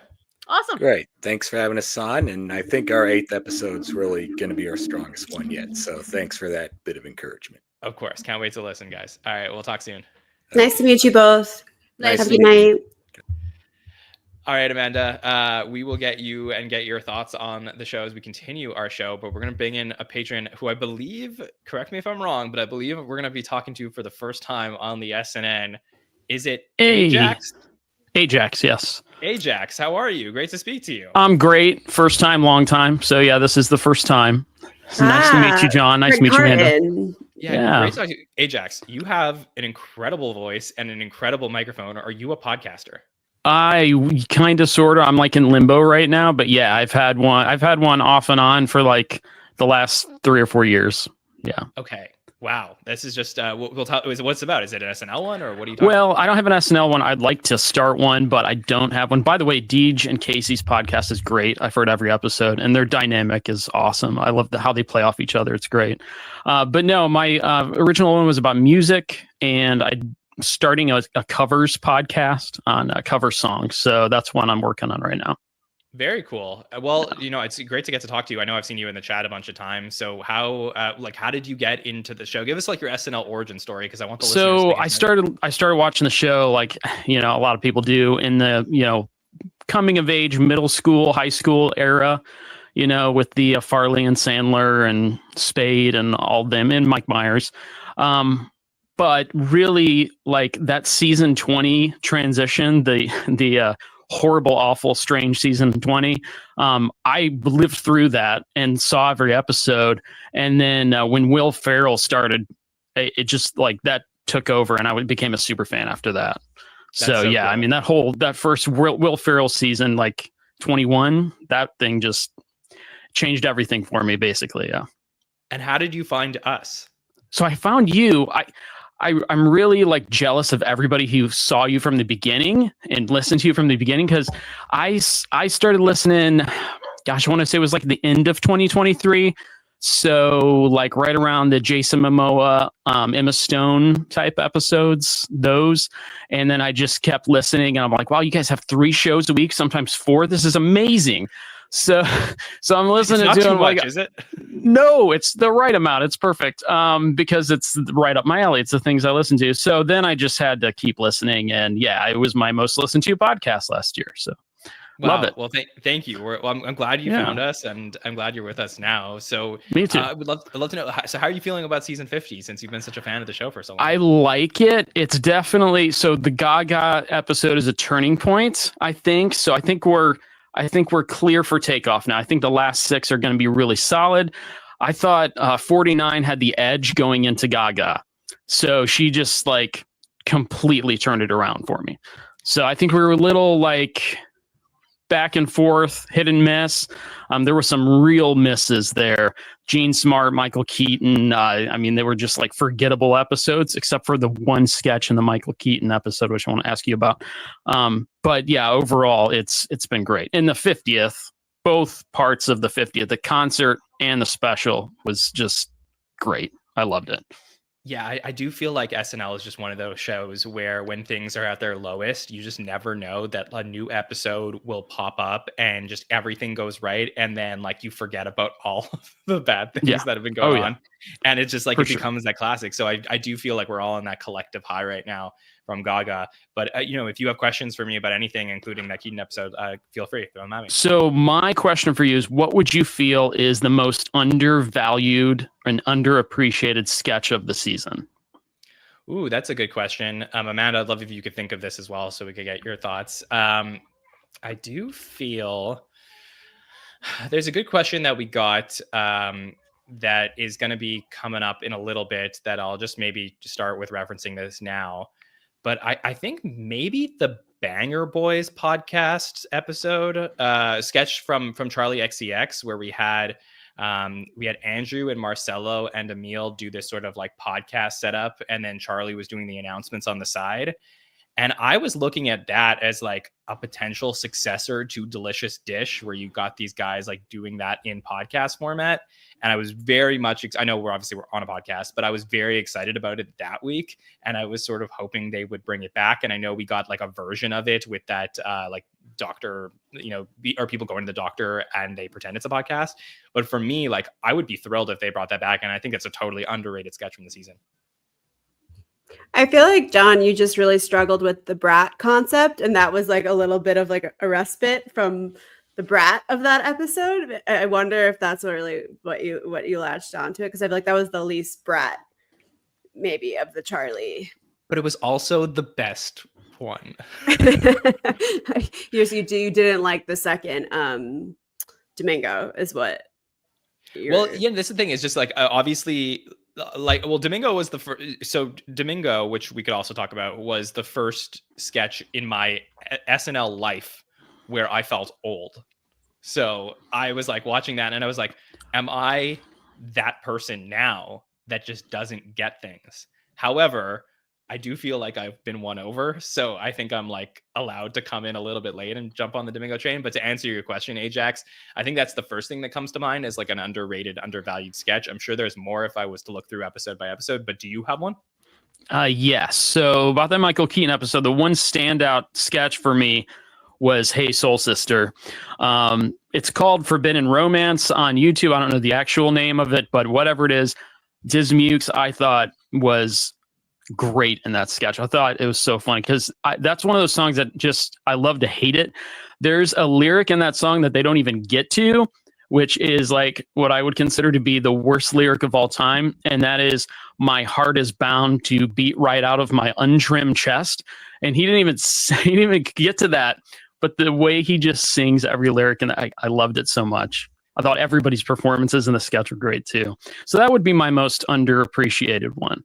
It's a very good sketch. And I think that what's unique about that sketch is it's an August White team up with Andrew Dismukes. And I think Streeter worked on that one as well. And I'm like, oh man, you put Streeter like writing on a sketch, it always helps. But that has been a very underrated storyline of the season, I would say, that August White, for being such a fantastic writer, was promoted to writing supervisor. And I believe, just my guess, has had less time to work on a week-to-week basis with Andrew putting forward, them as a team and their stuff. And I do feel like that's limited the type of sketches we've gotten from Andrew that are more in the vein of a Hey Soul Sister or things we saw from last year. And I do wish we got more of them. So it is a great pick. It's just like at the time it aired, it was so easy for me to compare it to what we saw at the end of season 49. Knowing now, months later, that we weren't going to get a lot of Andrew Dismukes type sketches, besides like that one in the courtroom where they're all switching places and stuff. So bizarre, yeah. It's so bizarre. But besides, like we really only got like 2 or 3. We got a couple on update from him, but like it's just been the volume at which we're getting these types of sketches has been so limited in season 50 that I do appreciate Hey Soul Sister a lot more. Good deal. Yeah, I really, and back to Charlie XCX episode, I thought that was like the most underrated episode for me because the energy was just electric. I thought through the whole thing, starting with her promo all the way through, I thought the whole thing was great. It might not have been the funniest episode, but I thought the just the vibe, the overall vibe was great. I loved it. Yeah, there's some really interesting stuff to go back to. I mean, when things are airing the week of, it's like you're just trying to parse through it all. But like going back to it now is certainly more fun with the perspective of having these episodes more spaced out in time. Ajax, do you have anything else that you want to run by us? So commercial parodies are back. I was curious, do you think there's any commercial parody or like a subject matter that's ripe for the parodying? What would you consider to be something maybe like a business or a company that hasn't been touched yet? Maybe that SNL could go after? What do you think? Amanda, you're the lawyer, so you deal with all different types of companies. I am an advertising lawyer. People have been going after, God, really any company that buys a spot for the Super Bowl, anyone that spends $8 million for a 15-second Super Bowl ad and then is simultaneously cutting their workforce, I think that is ripe for the picking on.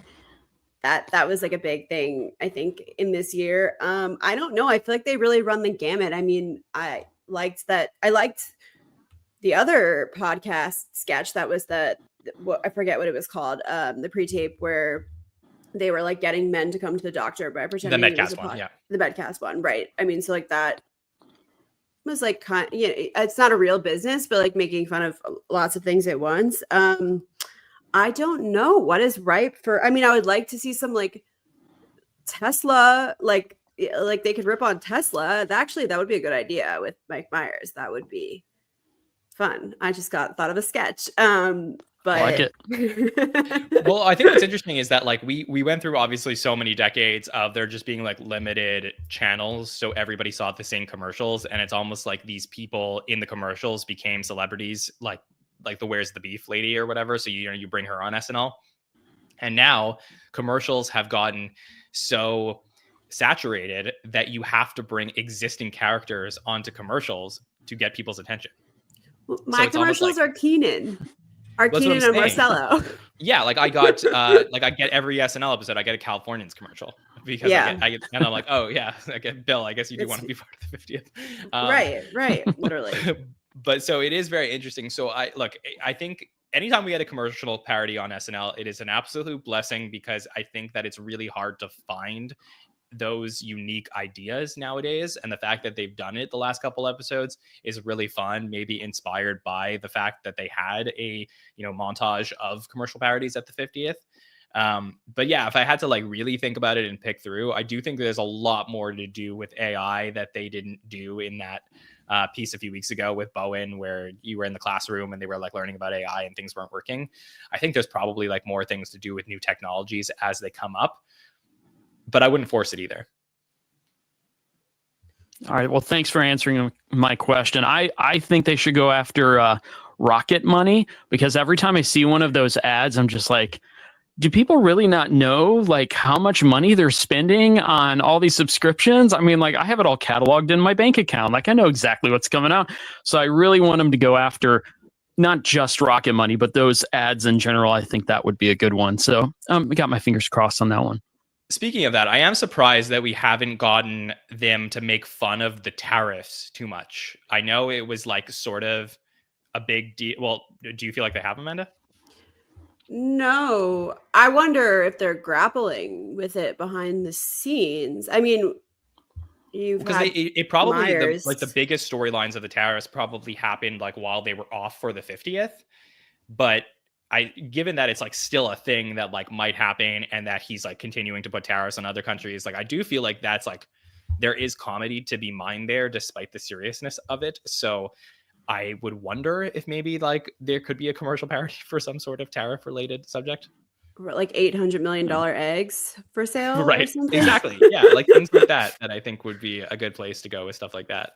But yeah, no, these are some really good questions, Ajax. And I am super thankful of you to find the podcast and stick around with us for the last couple of years and that you called in. So please continue to do so. No, absolutely. Thanks. It's been great. Thank you so much. Of course. And I look forward to seeing you in the chat. So don't be a stranger. Absolutely not. Thanks a lot. Appreciate it. Nice to meet you. We'll talk soon. All right, Amanda, we're a little bit more than halfway through our calls. Are you having fun on the feedback show? a really good time. I just thought of another commercial and then I forgot it. Okay. Maybe it was like Super Bowl related. Like, do you watch the Super Bowl? Did I watch the Super Bowl? Yeah, I don't Yes. think I've missed a Super Bowl in my lifetime. Okay, I'm trying to be sensitive to the Canada of it all. That's all. Yes, I don't think I've watched a Grey Cup in many, many years because Canadian football isn't my I favorite. don't know what that means. Okay, there's some people. Deej will know what I'm talking about. The Great Cup? The Grey Cup is the Canadian Super Bowl. Gray? Yes. You're looking at me like I'm crazy, but Why would it be gray? I don't know. It's like the bland cup. Like, okay, sorry. I'm Typical American, just pushing around Canadians. But anyways, speaking of Canadians, I believe we have another one coming in here, if I got that correctly. Oh, no. Somebody who I've never spoken to on the podcast before has been a big part of our chats, and I have heard her on a podcast a few times before. So let's bring in Shari is here. Shari, how are you? Hi, I'm very flattered that you think I'm Canadian. Are you not? I thought you were Canadian. No, I'm super close. I could like wave to Canada. I'm in Michigan. You're in Michigan. Okay, my bad. Yeah. I'm sorry about that. But No, you are. I take that as a compliment.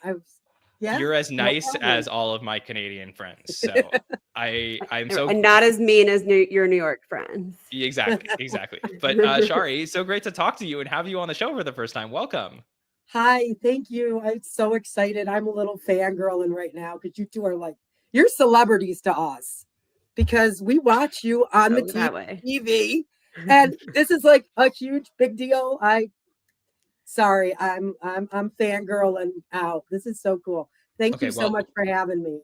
That's very, very nice, and I'm very flattered, but I'm just an SNL fan like you, so I just happen to like, have these discussions with my SNL friends a few times a week, but I really appreciate you and everything, all the nice words, and I always hear from a bunch of our other podcasters that you send the messages that you're so excited about having them on the podcast. So you are truly just one of the best people in our community, so I'm happy to have you on the show. Thank you. I'm really happy to be here. I'm just a huge geek for SNL. I could be both your mamas, and that's cool. I've been watching the show like Deej and like Bill Kenny for many, many years, like since I was a little girl, I think around 10. So yeah, really excited. Okay, well, since you are such a historian of the show, and by the way, you can hear Shari on the SNL Hall of Fame podcast. You do the show, the water cooler show, right? Once a week? That is correct, yeah. Yeah, so very cool to get to hear your thoughts on the show more, but I just love to know how you're feeling about the 50th season. And since you're watching all our shows, are we getting it right, Shari? Oh my God, yeah, totally. I don't tend to stay up too late. I'm 55 years old. So I'm not really a late night person. My husband is, so I try to stay up with him. But that said, I stay up for every freaking hot take show lately. Like I started about maybe 6 months ago or so. And because I never thought I would stay up, but I don't even have to make myself stay awake because you all just do such a great job. So the fact that I can stay up and not doze off is a huge compliment.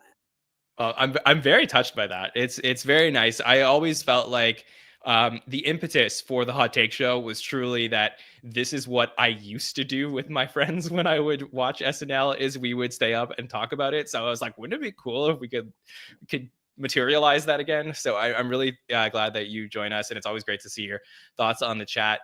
Did you have any questions about season 50 that you want to ask Amanda or I? Not really, but I'm excited to answer some questions if there are any. Of course, yeah. Let's go back to the mailbag that we have here. Amanda, was there any questions on the list that you really wanted to touch on, or should I just pick one out? How about, do you think there will be any new 5-timers by the end of this season? So that one's from our friend Rich Bergauer, who asks that. So 5-timers before the end of the season. So we did have Marty Short join the 5-timers club in December, but Shari, is there a possibility that we will end up having another 5-timer join the club before the season is over?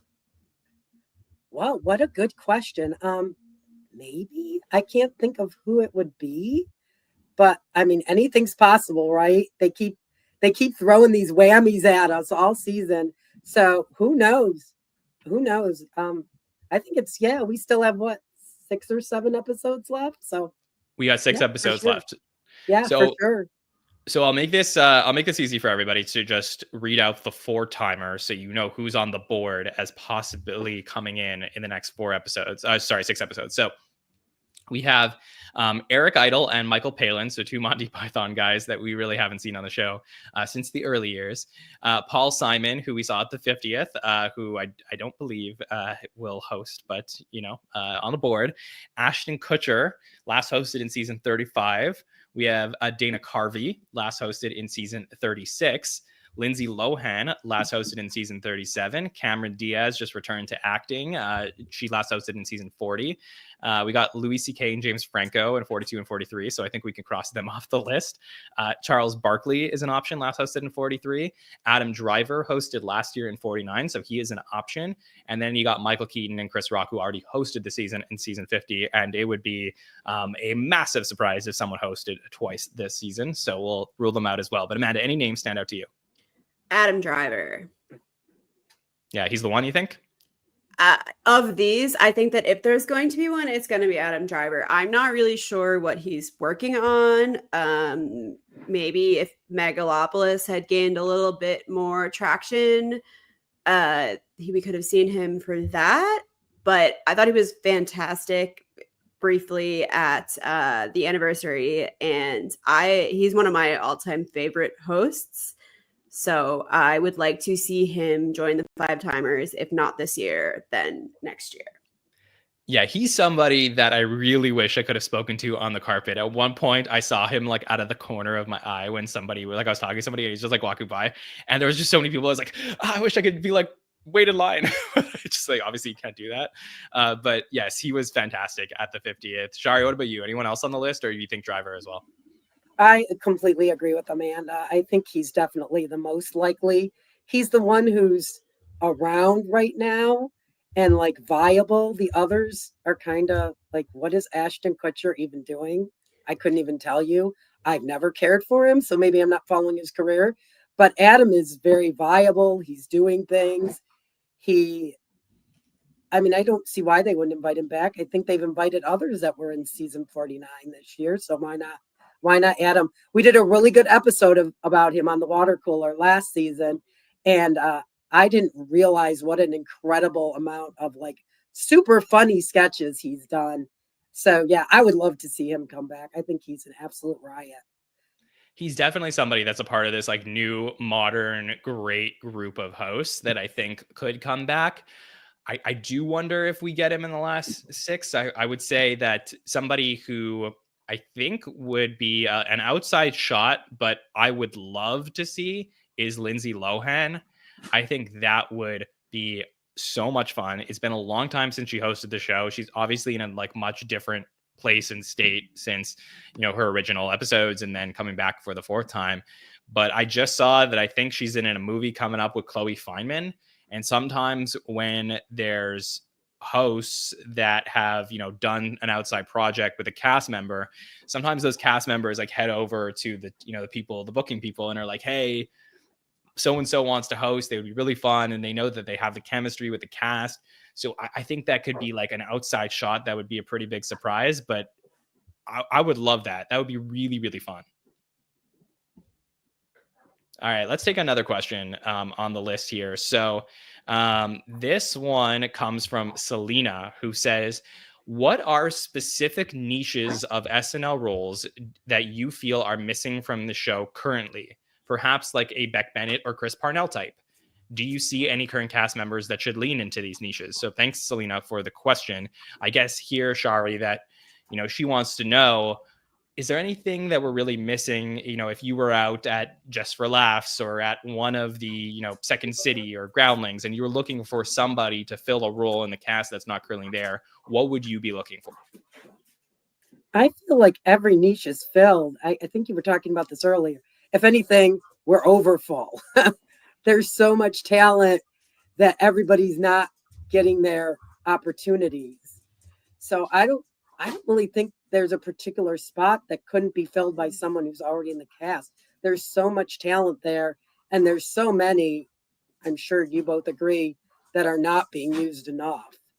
So that's what I think. I think we need to use the talent we have and start thinking about what they can do for the show rather than like, I don't know, there's been a lot of shutouts for cast members this year, more than I remember in the past. So I hope we see less of that in the future episodes.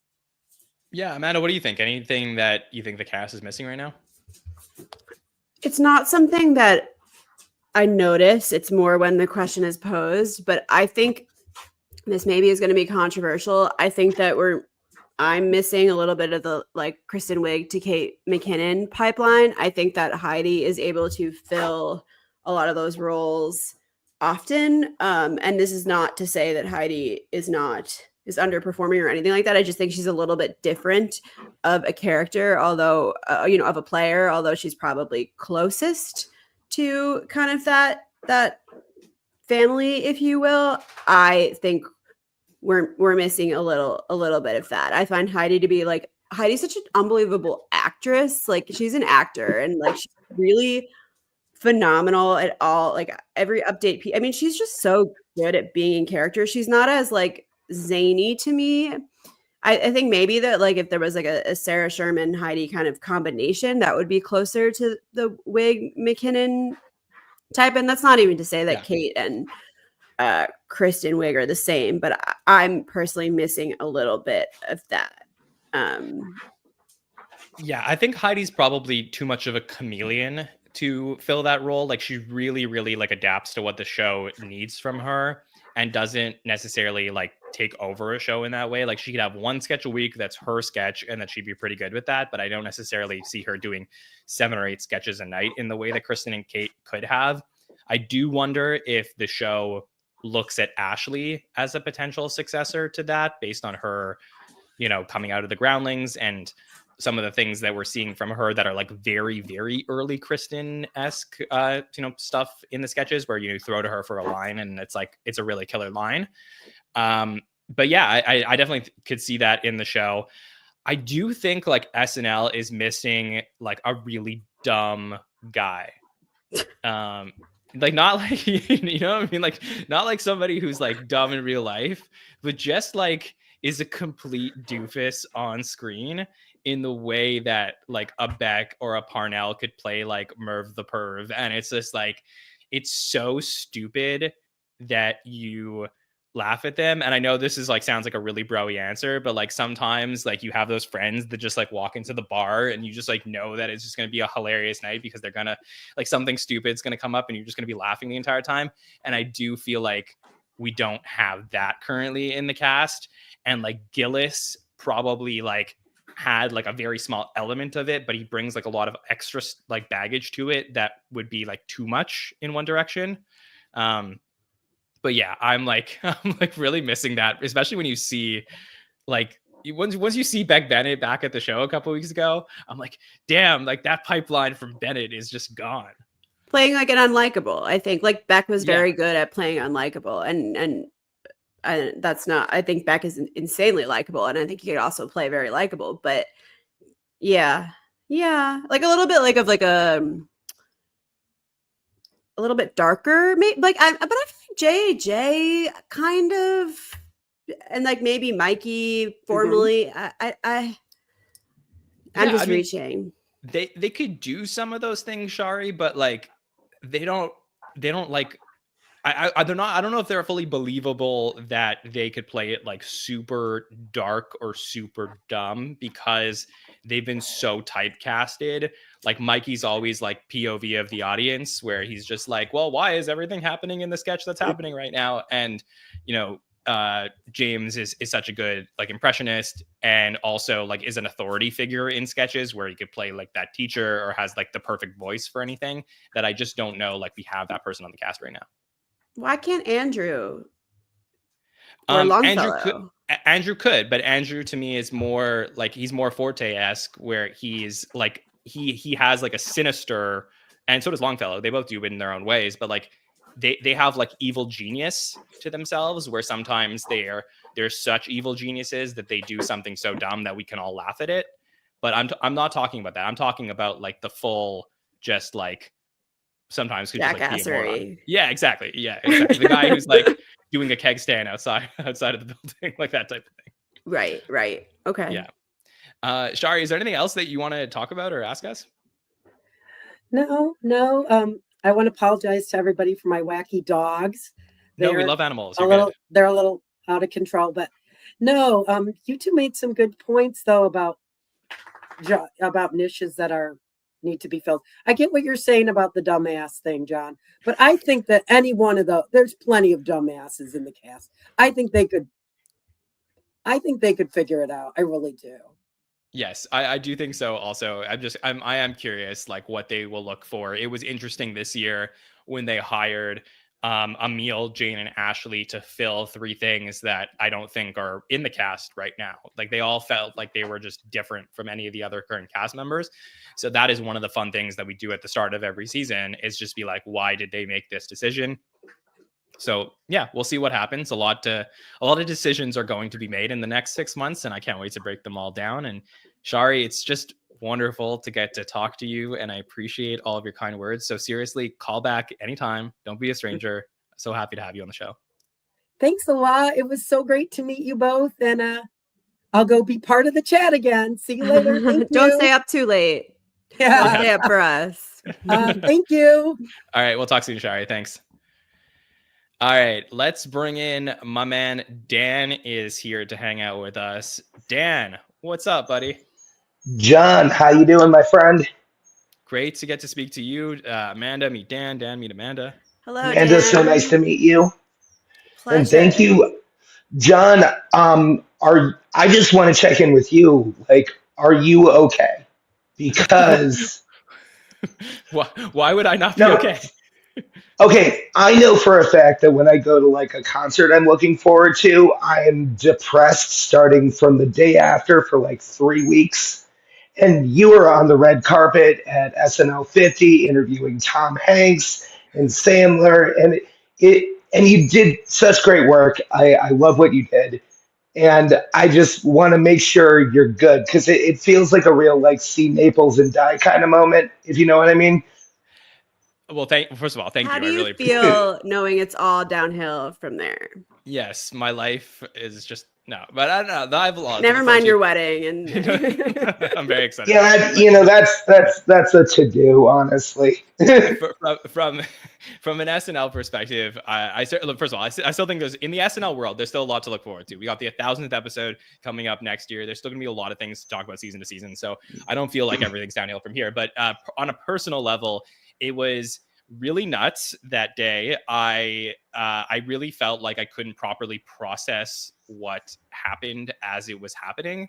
I'm like sort of that type of person that I need just like a moment of like either going on like a run or just having some sort of like introspective sit down of like thinking about how everything went down to be able to process it all. But like obviously while it was happening, there's just, I don't know how to explain it beyond that. Sometimes you watch all these people on TV and then you see them in real life and you like your brain almost tricks you of like, is this real or not? Because yes, you don't know how to, like, you don't know that they're actually in front of you. I don't know if that makes sense or sounds weird, but I was just like, I felt like I was in a little bit of a dream where I was like, oh, I know all of these people and I'm in a room right now of hundreds of people and there's probably nobody here that knows more about all of these people than I do. So like, I need to behave myself where I'm just like coming off cool to them so that they're willing to talk to me to be able to pull these off. So it was really a trip while I was doing it. I had a great time. Certainly feel like if I ever did it over again or had another opportunity, I would do it even better now that I've had that experience. But yeah, it was a wild night and it far exceeded any expectations, especially Dan, since when I started this podcast 5 years ago or 4.5 years ago, it was, we were still like really in COVID. I didn't have a job at the time. I was trying to think about I was an event MC that there was no events. I didn't know what to do with my life, and I was having sort of like a quarter life crisis where I was just trying to figure out like can what the next imagine. step or chapter is. And I made like a lot of new friends that just like wanted to talk to me about the show, and it just started to snowball. Yeah. So it was a really, really crazy experience. But thank you for asking. No, well, I'm glad that you're good. It is truly all uphill from here. Hi, Oliver. Hi, Audrey. My kids are watching this. Oh, that's so nice. But, Yeah, hi. Hi. But Dan, so tell me about season 50. What we're watching with SNL right now. Do you have any other questions about the show that you want to talk to us about? Yeah. So going off of the special from the last two episodes, I pretty much got what I expected to get, where I expected to not like the Gillis episode that much, not even due to the controversy with his character. I'm just not into douche bro comedy. It is not for me. The divorced dad special, or the divorced dad sketch, made me laugh uncomfortably being a divorced dad myself, where there were a couple of lines where I was like, no, you shut up. And I thought Gaga was great. I didn't appreciate her nearly as much when she hosted back in season 39. And over the years, I got to truly appreciate the artist that she is, and I thought she absolutely killed it. She and Bowen need to do a buddy comedy together, I've decided. And yeah, I'm optimistic for the rest of the season. And going off of who the five-timer should be, if there's another one, I wholeheartedly vote for Charles Barkley. He deserves it. Yeah, that's a really fun one. Amanda, I know that Gaga was on Las Culturistas a few days ago. Did you end up listening to that? Of course I did. She was on Any good tidbits? Because I haven't gotten to listen to it. Yeah, so they recorded it before she was on SNL, but after she was on SNL 50. So they had met and spoken backstage when Bowen was preparing with the B-52s and Gaga was about to go on with Andy Samberg. I think that I got the impression, I know everybody who hosts has some level of appreciation for SNL, especially hosts that are from New York. I got the sense that she really grew up a fan. And that's not to say that everyone who says that isn't telling the truth, but I really think that she takes it as seriously as she does like any of her other ventures, which are incredibly impressive. I think she's like a real insane artist, and SNL is such a good platform for her. Like it's kind of a match made in heaven, right? Like that was the vibe that I was getting. Absolutely. She came in totally prepared. She had like concepts for both of her musical numbers. She was like there to work, but then also I think they just had an insane week. I mean, Bowen is like a super fan. It's like hilarious because like, we're super fans of Bowen. Bowen was fangirling over Lady Gaga, and it was just like very exciting, I think. I mean, I think we got that impression from the episode. Like I know I think you said this on one of the shows that Bowen introducing Gaga like for her first set. It was like just that clip in itself will probably have a lifetime online that transcends what I think maybe some of the other intros will. But I think that she just like loves the show.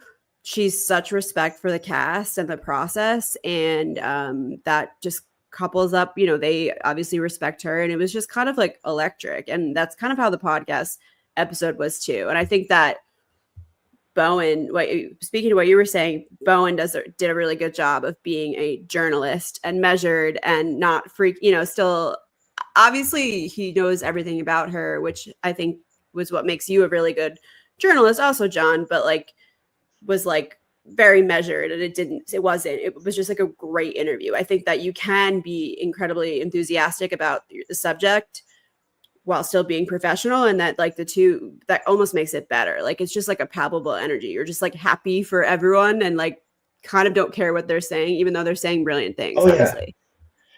I've been podcasting almost a decade. It's still something I struggle with when I'm talking to somebody I really admire.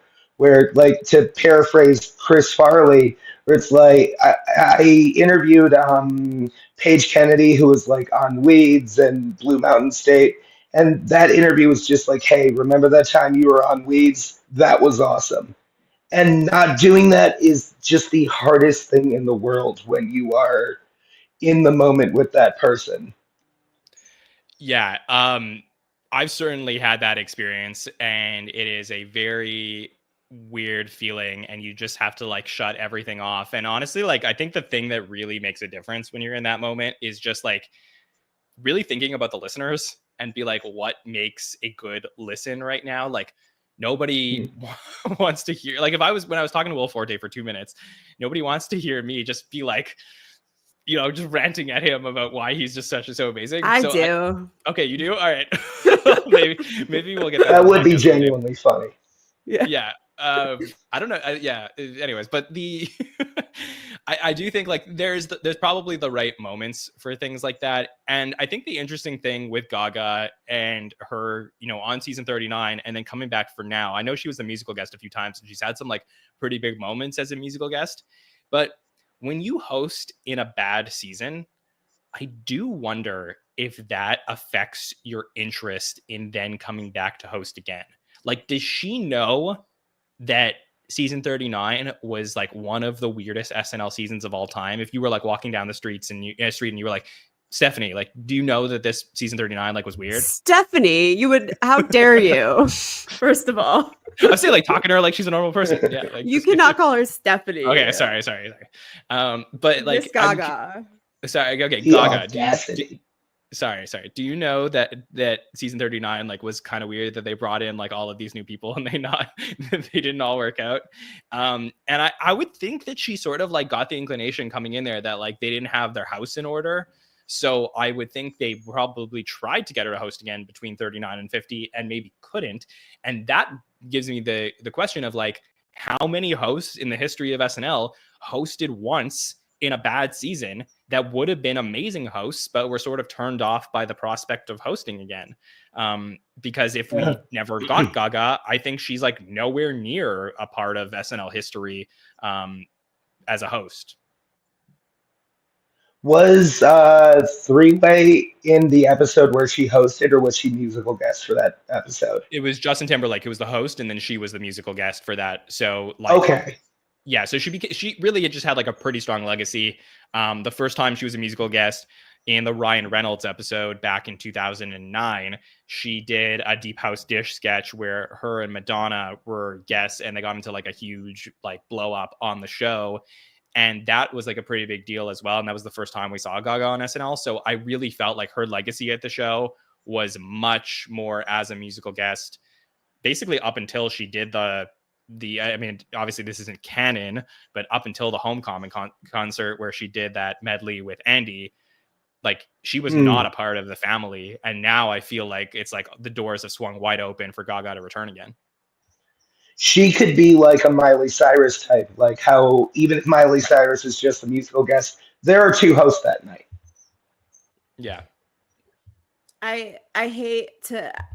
We've done so much Bowen praising, but I do think that it helps when you have a cast member who's a little bit in the mainstream and is friendly with these people and can genuinely make them feel comfortable about the experience beforehand. Like I think that I think this is probably the case with Ariana. It's probably the case with Charlie. Like maybe Paul, like just like really in these spaces where he is able to like meet these people and really convince them that not only should they come on, but like that he'll look out for them and kind of shepherd them through that's just kind of the sense that I get from like the behind the scenes content, is that somebody like that is really important, who's like a culture fanatic and really understands respects these people so much and knows about them and is like willing to work with the whole production to kind of play to their strengths. And I think that makes like a huge difference. I don't know if I'm reading way too much into. Well, you hit on something, because it's like how many hosts,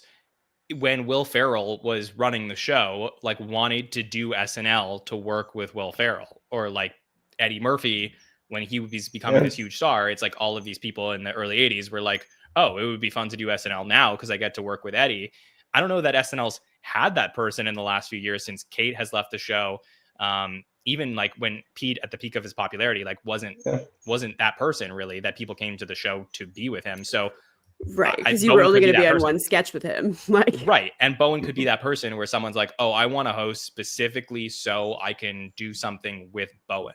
And yes, it's interesting. but I bet you he's also doing stuff on the recruitment side. I think that was the case with Chapel Roan when she was the musical guest. I think that was like a lot of Oh yeah, she was on his podcast Bowen. that like right beforehand. He interviewed her for Interview Bag, and like, you know, like even after he had done that like Mudang piece, like Chapel Mudang crossover and update, and there was like people were making up that she was upset about it. Like I think that I guarantee that I feel so strongly that Bowen is like kind of this like liaison between like people who could be friends of the show but aren't necessarily for whatever reason but should be. I guarantee you that this is like a Bowen kind of transact. Like I just that's just how I And feel. again, it is so interesting to think about where we will be in 2 months from now talking about Bowen finishing the season, which again I think is his best season. And then the decision of like, does he leave now on top after 5 years, or is it maybe like he wants to see if he can continue to push this on the show as long as he can? Because I think he has a really interesting decision to make between 50 and 51. Dan, thanks so much for coming on the show. And oh yeah, absolutely. Thank you and for your having me, compliment John. on your I would discussions. love to have you on my pod at some point if you have the time. Hit Okay, me up. send me an email. We'll make it happen for sure.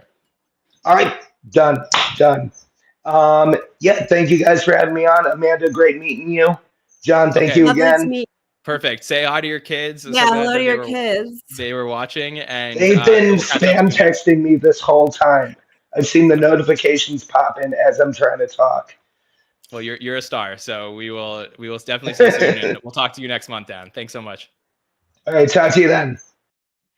All right, Amanda, let's keep it going. So much fun we're having here tonight. Got to bring in one of our regulars is here, Brennan Keller. Brennan, what's up, man? Oh, I'm good. I went to see Mary J. Blige yesterday at a concert. It was fun. Me and my girlfriend went. She was very good. How was? So- I was gonna say, how was it? So is she still got it, Mary J? Oh, she's got it. It took her a few songs to warm up, but she had a very spectacular entrance, so she had time to, get herself warmed up too. So that was fun. Very cool.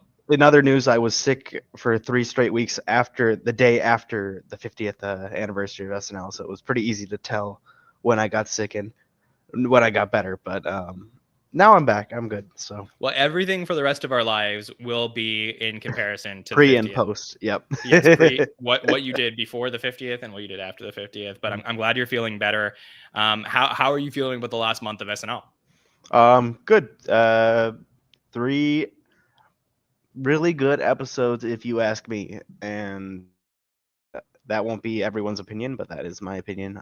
3 really good episodes, plus going back to the Timmy episode, that was also really good. So 4 good episodes in a row, and that is my opinion. So That's exciting to hear. So you sent in a question before in the feedback form, and I never really do this, but sometimes when people who are coming on the show ask questions, I save them for other people, but I actually saved your own question for you because I want to clarify with you what exactly it is you want to talk about here and what you want to know. So you sent in a question. You said, should each episode or host be viewed in a vacuum if the host is controversial? So I want to make sure that I answer you correctly here. What is it exactly that you want us to talk about? I almost make this not my question in brackets at the end, but okay, sorry. That's okay. No, that's good. I just know that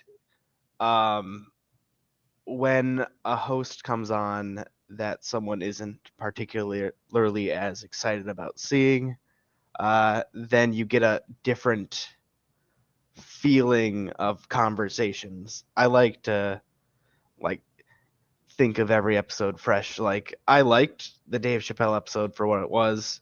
I didn't compare it to the previous Dave Chappelle episodes. I didn't compare it to, his stuff outside of, SNL, because if you ask me, the episodes he has been on have all been really pretty good, good sketches, good musical guests. I like his monologue. Same for Shane Gillis. I liked his monologue. I liked his monologue last time, and I really like him as a sketch performer. I don't see the problems of focusing on them outside of that. I get the issues. Yeah, so it's like an but at the art same versus time, artist type of yeah. thing that you're asking about, which Exactly. yeah, I understand. I mean, I've gone back and forth on this a lot, to be honest with you. When we first covered season 46, we covered the Elon Musk episode, and Yeah, that was exactly. the first time that we ever had to do something like this. I've done 3 Chappelle episodes now and 2 Gillis episodes, so I know like everyone has their own different levels of, you know, controversy, let's say, but Yeah.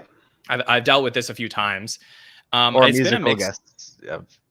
Yes, you musical guests too. Yeah, exactly. We had It's Morgan Wallen. Yeah, get- talked about that. yeah, also like a little bit of different circumstance there, but yeah, for sure we had to talk about that as well. I mean, I think like, you know, I've sort of gone back and forth about the right way to handle this. Is I do try and treat every SNL episode as like this is an SNL episode, but I think we would be doing a disservice to our listeners and the fans to not talk about, you know, everything that goes into a booking of an SNL episode. So like I really try and steer away from like, hey, this person shouldn't be booked because of X, Y, and Z that they did outside the show. But I do like to objectively say there is a large segment of the SNL fandom that doesn't feel comfortable watching the episode or talking about the episode because they feel like it's a slap in the face that this person was booked for the show.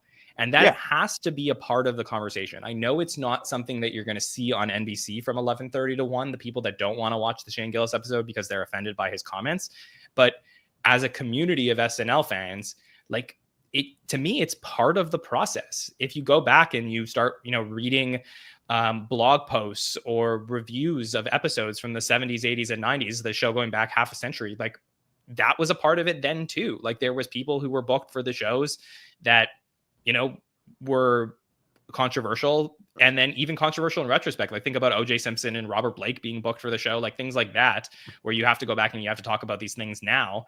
Exactly. And to me, yeah. So to answer your, I know I'm going on a little bit of a rant, but to me, No, it is all part of the conversation. I think for season 50 with Chappelle and Gillis, I did try something a little bit different from a production perspective, where I did try and give them a clean slate as far as evaluating what I would see on screen, because I felt like for both of them, I have already had those conversations on the podcast about the things that they have done and litigated them with our podcasters, that I didn't want to continue to do the same podcast year after year.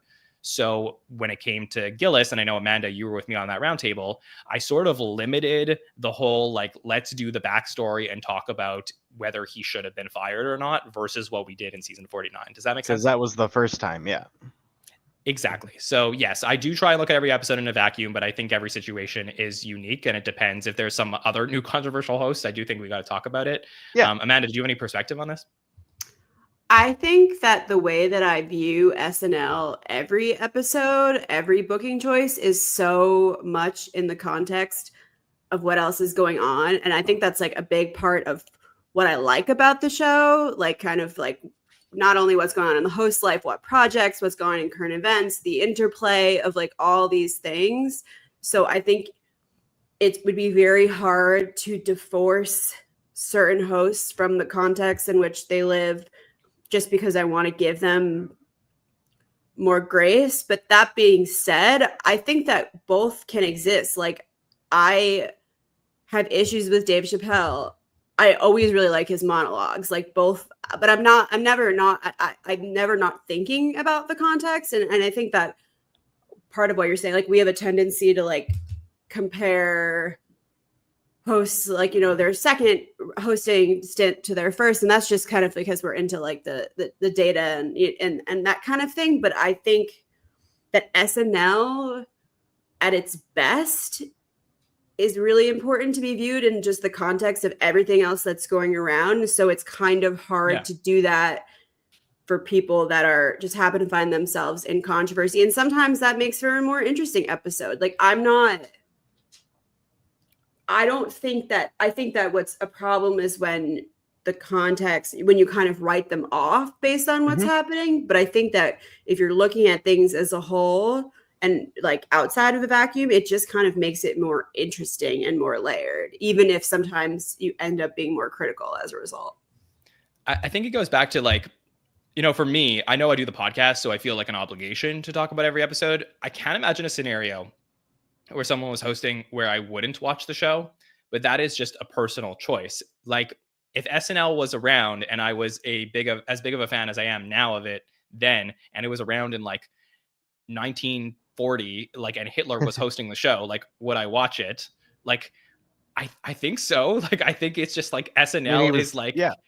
You know, it's like clip that. Yeah, clip that completely out of context. I just think like because SNL at its core is supposed to be like a representation of the moment. Now, does that justify the bookings and promoting people whose platforms you don't agree with? I don't think so, but that's also a very personal and subjective choice. It's just for me as a fan of the show, I do look at it as like an institution that truly represents like what is happening in 2025 and hundreds of years from now, whether television exists or not, or the show exists or not. I do think people will look back and be like, oh, that's interesting. Shane Gillis hosted at the beginning of March 2025.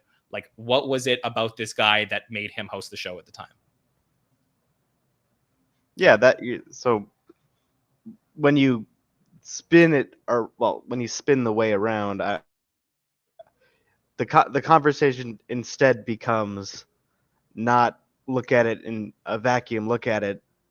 It's almost, you kind of have to, because each episode is, so I mean, even with Weekend Update, each episode is really has to be that week. Cold Open, Weekend Update has to be that exact week. So yeah, 100%. Yeah, I get that. Yeah. It's a fascinating conversation. We could probably do a 2-hour podcast on this subject, but I actually think it was really great that I did talk to you about this as being your question, because I think it's a question that a lot of people probably have, but they don't, you know, want to touch the subject because they feel like it's touchy. So I appreciate you bringing it up. Is there anything more fun that you want to talk about though from the season? Oh, more fun. Or I could throw a question at you if you don't have anything else. Oh, go right ahead. Yeah. All right, let's cover another question that we got here on the list. All right, so this was similar to one that was asked before, but at Blaze Joe Santi asks, are there any non-Domingo sketches or characters from this year that you wish blew up in the way that Domingo did? Brennan, do you have anything that you wish was Domingo level famous from season 50?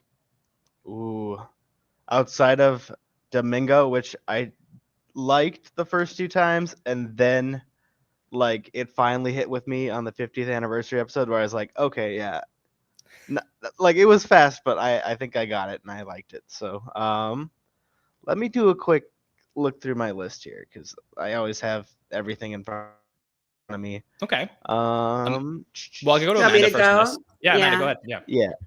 Okay, so I don't think this should have been a recurring sketch, but I think that the fact that my friends don't know Sushi Glory Hole is upsetting to me. Like, that should have achieved the level. I don't think it achieved the same level of virality on social media. I think that it did maybe that night or that day, but it doesn't like live in infamy or in people. It's not an earworm the same way Domingo is, I guess, or Espresso is. But I really think that Sushi Glory Hole should be like a song that I don't know. I just that's my favorite melody / song thing to come out of the season. So okay, I got one. So I would say the Baldman sketch from Bill Burr's episode, that was pretty good, is something that should have been Domingo level famous, because it was so stupid. Like, it's not one of those things that I'm saying like all-time great SNL sketch. I'm saying that it was just like so creative and inspiring that they got all of these. They got like 25 bald extras to like walk into the set and do this like choreographed performance. That is like the type of thing that like if you were watching like Family Guy, that they would just be like, oh yeah, like that time on SNL that they had 25 ball guys, and it would just like switch over to something that like could never be real, but like would sound like an SNL sketch, and they actually pulled that off. So to me, like that is one that should be Domingo level famous. Brennan. I think I'll just go with. Oh man, I don't know how well liked it was, but I really liked the trial sketch with Andrew Dismukes where everyone was dressed up in Devo hats, and he had everyone like move around. So good. The that was really good. Yeah, if I had to pick like one that should have got famous on TikTok, I think that would have been my pick, and then everyone in the TikTok comments would have said, "Who's Devo?" and then it would have been ruined, but it's fine. So yes, yeah, that's a very, very solid pick as well. All right, Brennan, anything else you want to touch base with us on? let's see. Did we like Lady Gaga's musical performance more than Chaperone's? Personally, yes. I think Chaperone was, I don't even know how to say this. To me, Chaperone was like very much like what I would expect from Chaperone. I think Gaga exceeded my expectations. Obviously, she's done some like really creative performances and looks before, but like nowhere in my mind when I turned on the show at 11:30 did I think that we were getting the energy and the like walk around backstage that we got from Gaga. It just felt to me like she completely like owned the studio. So yes, I would definitely say Gaga over Chapel. Well, I was gonna say she owned the studio during the luggage sketch for some, yes, and then she owned it during the Killer performance as well. So, which that's probably my favorite musical performance of the year, and I don't think it's probably particularly close. Maybe like not distant, but like if I had to put Timothée Chalamet, I'd have him probably 2, just because I thought that was really fun. So yeah, certainly we got some very interesting performances this season that I'm sure will be a big subject when we get to May and recapping the entire season. So thanks for joining us, man. So great to get to speak to you. Glad you enjoyed the Mary J concert and that you're feeling better.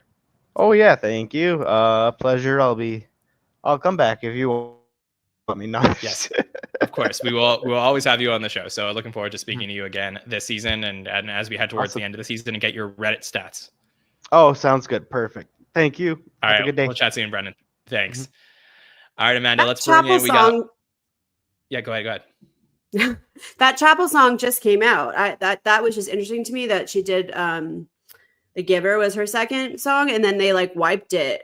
It was like scrubbed from everything because the song wasn't released yet, and it just got released last Thursday. So I wonder if that performance is back up on like YouTube. It is up. It's on the Chapel Roan YouTube channel, not the SNL YouTube channel, which is like a little bit weird and unique, but that is a very interesting situation going on. That's not usually when somebody on SNL performs an unreleased song, they don't like completely wipe it in the way that they did. So I don't know what the deal was with that. I don't know. Sometimes there's like a lot of people involved in a musician's career that somehow like end up having a say in the show. And like I remember Punky telling us about Big Boys and how like SZA's people like didn't want to release it on Spotify. So it's like that type of thing that I just never know what's the artist or what's their team. Right. Well, it's like all the copyright and the license and you would everything. know. Yes. But I would know. But it was just fascinating to me because I thought that was such an electric performance, but then you couldn't rewatch it. Sorry. That's all I want to say. But now you're all good. You're all good. We got one more great patron joining us on the show here tonight, and that is my great friend Isaiah is here. Isaiah, welcome to the show. How are you? I'm good. How are you guys? Doing good. How's your Monday going? Oh, pretty like a usual Monday. Okay. It's like raining over. It's like raining over here, which I'm in the Bay Area, so it like rarely rains. So already kind of. Okay, well, one of those days to catch up with you. So, how are you feeling about SNL the last couple of weeks? Oh, I've been enjoying it. I really got a kick out of the 50. I don't know. Was there a talk here on the 50? I don't think I. We that's didn't seen do it. a feedback show right after the 50th just because I think we jumped into the episode, the Shane Gillis one, about a week later. And we had all the interviews that we dropped and stuff like that. But we could definitely talk about the 50th if you'd like. Oh no, I just wanted to, I couldn't recall, but 50th was great. And these past 2 weeks I actually really enjoyed a lot. I felt like there was a lot of creative stuff that they did, production wise, for live sketches, which I felt like I haven't seen in a while. So I agree. And Casey got me really excited before thinking about the recent April host. So I certainly think that there's the prospect of good SNL for the rest of the season is on the horizon. Isaiah, did you have anything that you wanted to ask Amanda or I? Oh no, actually not. I don't think so. I couldn't think of anything up on the way back from work. So Okay. if there's questions though, I'll be down for those. Sure, no problem. All right, let me go back to the mailbag and we'll wrap up some more questions from the listeners that they sent in. So this one comes from, let's take this one from Mike Rubio, who says, is it safe to say that this is arguably the best cast of the 2000s? So that's, I guess, Mike's opinion. I would say no. I would say that the early 2000s, I'd say mid 2000s, like 2005 to 2010, is probably the best cast of the 2000s. Does that count? It's certainly not safe to say. It's certainly not safe to say. It's actually really unsafe to say that this is That's not. all. Yeah. Yes, but this is it's a very interesting question. I guess among the casts in the millennium, I would say that this is one that is probably more difficult to rank because there's such an ensemble. But Isaiah, how do you feel about like our current cast versus some of the ones we've seen in the last 15, 20 years? I don't know. It's kind of hard because I feel like with the way the show just kind of goes and the overlap between like cast members that stay on a long time and then like the new like generation, you could say, that come in, that it's always hard for me to be able to separate those like time periods. So I mean, I also just like wouldn't agree about this cast compared to like the what we've gone in the millennia so far. Like when I think of like, I might be biased because I'm thinking of when I first started to get into SNL, but it was just like I just think of like Cecily and like Bobby Moynihan and just like those first two I think of. So like if I had to like rank my favorite like Weekend Update correspondents, it's always like Girl You Never Thought You'd don't want to talk to at a party and Drunk Uncle. And like the fact that I got both of them in the 50th was just like perfect. Like my shining highlight moment of watching that program, just because I felt like we haven't seen much from them like since they had left. And so it was just really nice to see them kind of like bring those characters back. But yeah, I mean, I'd agree too. Like it is hard when you think about like that early 2000s cast too, of course. Like it's, I think a lot of people's list, that one would end up kind of there. Well, it's so funny also because like that cast of people like Jason Sudeikis, Bill Hader, Andy Samberg, Will Forte, like those people at the time, everyone was like, "There's no Will Ferrell on this cast. Like, when are we getting the next Will Ferrell?" And I think it's just one of those things that like the past is always seen as better. But I think it took a long time for people to truly appreciate how great that era was. And you see it as a part of the 50th where like they're all pretty much there. They're a huge part of this, moment where we're getting Amy and Maya and Tina, like everyone's there and they're all big a part of this special. So I think you can't help but think about these things. I do think it will be interesting if we do get a 60th anniversary special in 10 years to think of like who from this current cast would be a big part of the 60th potentially. And maybe that's like a good question.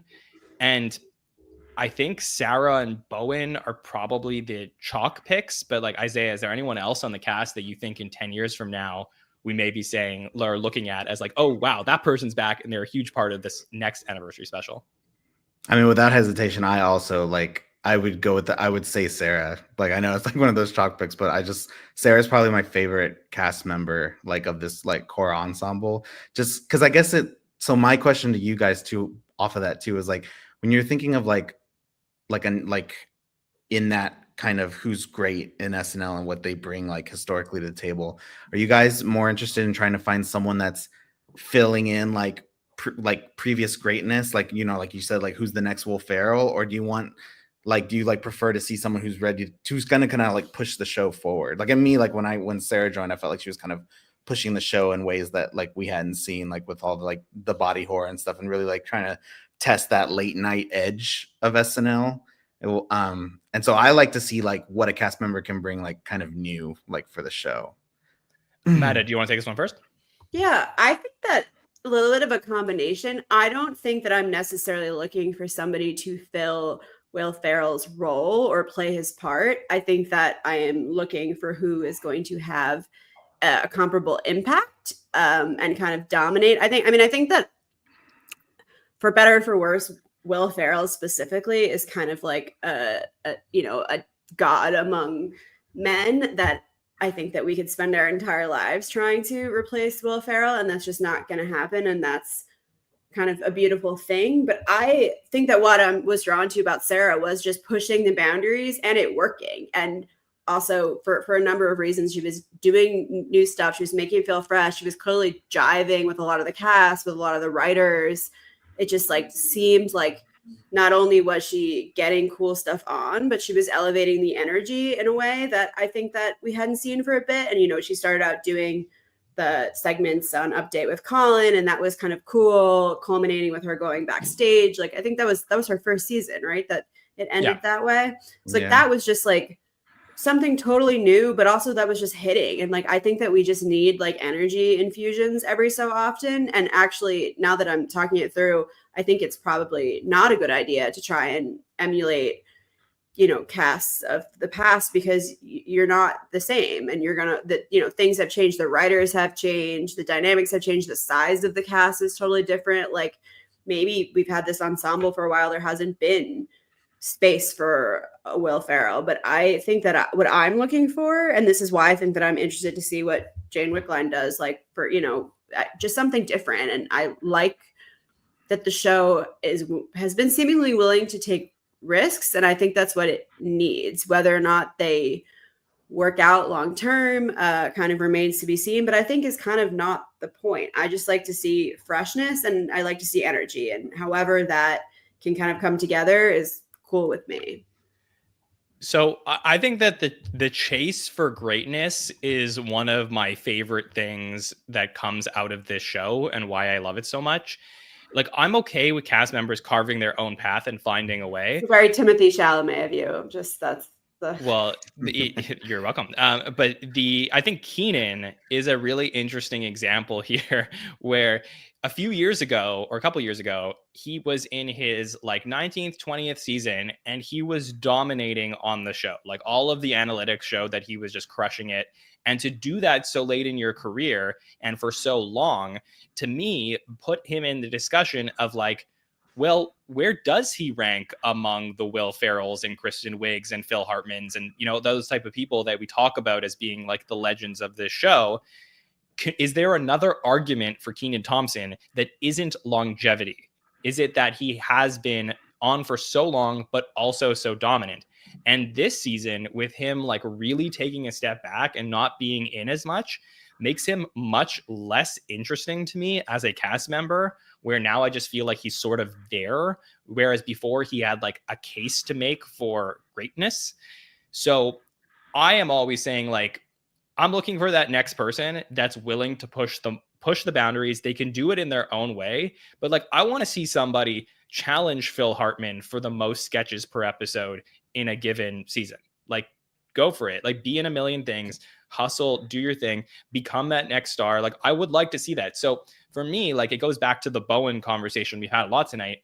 But if Bowen wants to stay on the show and is committed to Saturday Night Live, to me, I would be thrilled if he continued to put his foot on the gas and took over the show and just crushed it for year after year. But if he's not going to be fully into the show and wants to go off to other things, and we're going to fluctuate his greatness, then that is not something I want on the show anymore. Does that make sense, Isaiah? Yeah, no, I see what you mean. And that's a good point. Kenan's kind of a special case too, just because of how long he has really kind of been on the show. Because there was even times, I don't remember exactly if it was like around that 19th, 20th, but to your point, there was just times where I would watch and I'd be like, I mean, it's just Kenan. It's Kenan doing Kenan. I'm kind of getting like tired of it. But then all of a sudden, like, I can't even pinpoint where he found like a second wind, like in my eyes, where it's just kind of like, oh, he's found a way to like freshen it up. It doesn't feel like he's just kind of, you know, coasting or doing like going to the moves that he know are gonna hit. And he's kind of like, I can't think of when it started, but one of the examples was just kind of, I mean, how well it worked with like what kind of hosting you get. Like I think of like The Lobster with John Mulaney, like so great. And they even brought it back like in the 50th too. And back to this whole question too, I think about the 50th a lot, of thinking about what they're trying to tell us in terms of like what we're looking at in the 60th. He's not like my favorite, but he's definitely grown a lot like throughout the years, is like Marcelo. And the fact that he got like Domingo on the 50th being such a young, like kind of sketch, like that had multiple like appearances. It feels like that's such a great compliment to like the performer of he is, about how much the show's like, I mean, it's a mix of like, you know, he's really popular outside, but they were down to do it in this type of big show. And I actually liked the way they handled it. They went all the way out, and I liked how they pushed it with just all these like great cameos, and ended up being it. And I was not like when we saw the set, I was just like, oh, here we go. But it ended up being one of my favorites. It is really interesting. I think it's great for his legacy, and I'm very, especially because like he wasn't really supposed to be the thing that blew up from that sketch, but he becomes a representation of that sketch. Yeah. And I think that for his legacy, it will be really interesting to see. He's still super young. I think he has a great path forward. You know, just this gets super nerdy with Marcelo, but he's averaging 3.07 sketches an episode. So right for the season. So like 3 sketches an episode. To me, like if we're talking about him and greatness, I think he's got to be, at least in this era, he has to be averaging a 4. So like I need at least 1 extra sketch from him per episode for me to say like, oh yeah, you're really starting to like take over the show, and it's becoming like the Marcelo Hernandez show in a way. But I just haven't seen that yet. So I definitely think there's potential for him, and he's another great option that I think will certainly be around at the 60th. So really good question. Also, and by the way, about Kenan Thompson, who, like I said, took a step back, really brought like vintage Kenan back for the 50th and just crushed the special. So will be interesting to see if for the finale this season we do get another vintage Kenan performance. But yeah, Isaiah, great question. And look, I mean, jumped off into a great conversation. So always appreciate when you call in and talk to us. Yeah, thanks. It's always great to be on and chat SNL when I can. Yeah, absolutely. So hope to speak to you soon, and have a wonderful next couple of weeks. Yeah, both of you too. Bye. Thanks, Isaiah. All right, Amanda. So many great friends we got to talk to tonight on the show. You're having fun? So much fun. I'm having a really good time. I'm like, feel like I'm remembering a lot of the things about the season that I had like not forgotten. Also, do you see my new Sarah Squarin poster? Oh yeah, I love it. There you go. Sarah would love that. So it's so gross. I'd move it. Like today I had meetings with like some serious clients, and I didn't put it up yet, but then I was like, let me put it up for the pod. I love it. It's so good. We do have some more questions. I know that if you might be listening, you're like, hey, they didn't answer my question. So we're going to do a little bit of rapid fire, and then we'll wrap up the show. We've been going for almost 2.5 hours here. So let's just do some more rapid fire for these final few questions. Amanda, feel free to jump in on anything as I go through them. This one comes from Matthew Lloyd Kelly, who said, is Nikki Glaser going to host? And when do we learn the next host and musical guest? So I assume that announcement will either come tomorrow, Wednesday, or Thursday. Nikki Glaser, any thoughts? Nikki Glaser is on an intensive tour right now. So I think logistically, no. Do I think it's out of the question for the future? Also, no. Okay. Super Future TV asks, are you okay? You are Lorne, and you have to cut 2 cast members from the show tomorrow. Who and why? Do you want to? We don't have to answer the question, but I just wanted to read it out. Do you want to answer the question? Can you answer first? No. Okay, well then I'm taking my cue from you. You're more media trained than I am. I will say that there are a couple of cast members who I don't think have still found their place on the show, and specifically ones that are in their 3rd seasons. And I think that both of them, I am actually very much rooting for them, but I still feel like they, before these next 6 episodes, need to show a little bit more. So I wouldn't necessarily say, hey, like I'm Lorne and I'm going to fire them, because that's not what I do. But they're the ones that I think we have to start putting on at least like danger watch a little bit of like event. Like at what point are we going to continue this of if you haven't been finding your place on the show? Saying all of that, let's see what happens with Jost and Shay, because that may affect what we end up seeing from people like Devin and Longfellow. Yeah, because I want Longfellow on Update. Yeah. So if they're holding out, that's totally fine. I mean, Norm Macdonald waited a season before he got Weekend Update. So, you know, Nealon was on the show a bunch of years before. Like Seth was on a bunch of years before he got Update. Like these things, everyone finds their own path. Michael Longfellow really impressed me in the Chappelle episode, in the Chalamet episode. There's still room for him to find his place. I just would hope that they do find it. Yeah. So that's my answer. Hopefully that was sufficient for you, Super Future TV, because we do try to answer all the questions. Lisa8220 says, who do you feel is the best breakout star of the season so far? I'd say the real answer here is probably Sarah is the breakout star, because she is just performing on a level that she never has before. So that's like the internal answer. Probably externally, it has to be Bowen, because despite, you know, him already, you know, being in a lot of things and being a celebrity for a long time, he's probably expanded his reach by like multi times, because I think there was a lot of people who like weren't in Bowen's world and now know Bowen as starting to be like an A-list celebrity. Yes, I would agree. And I just note that that's interesting, because you're going to get to Sarah Sherman's question, but she also considers herself the breakout star per her question, which you'll get to. So yes, that was a weird one, which we'll talk about in a second. But yeah, I see some Ashley in the chat as well. Look, Ashley certainly for me the rookie of the season based on, you know, what we've seen from her, but still probably needs that like one sketch moment that over the summer you could just be like, hey, have you seen this new girl, Ashley Padilla, on the show? And then showing like your friend that sketch. Like, do we have that from Ashley yet? I don't know. No, and it would be incredibly difficult for her to have a breakout season this season. So definitely on breakout watch. Yeah, really, really interesting. All right, this one comes in from Julie Ann Valencia, who says, why were Jenny Slate, Chris Redd, and Brooks Wheelan absent from SNL 50? All right, Jenny Slate and Brooks Wheelan, I don't know if they've had such great things to say about their experience at the show, so perhaps that is the reason why they didn't show up. I'm sure they were invited. Jenny specifically, I do think would be really fun to have back on the show at some point. So that would be exciting. Brooks has talked about having like a really bad experience from being there at season 39.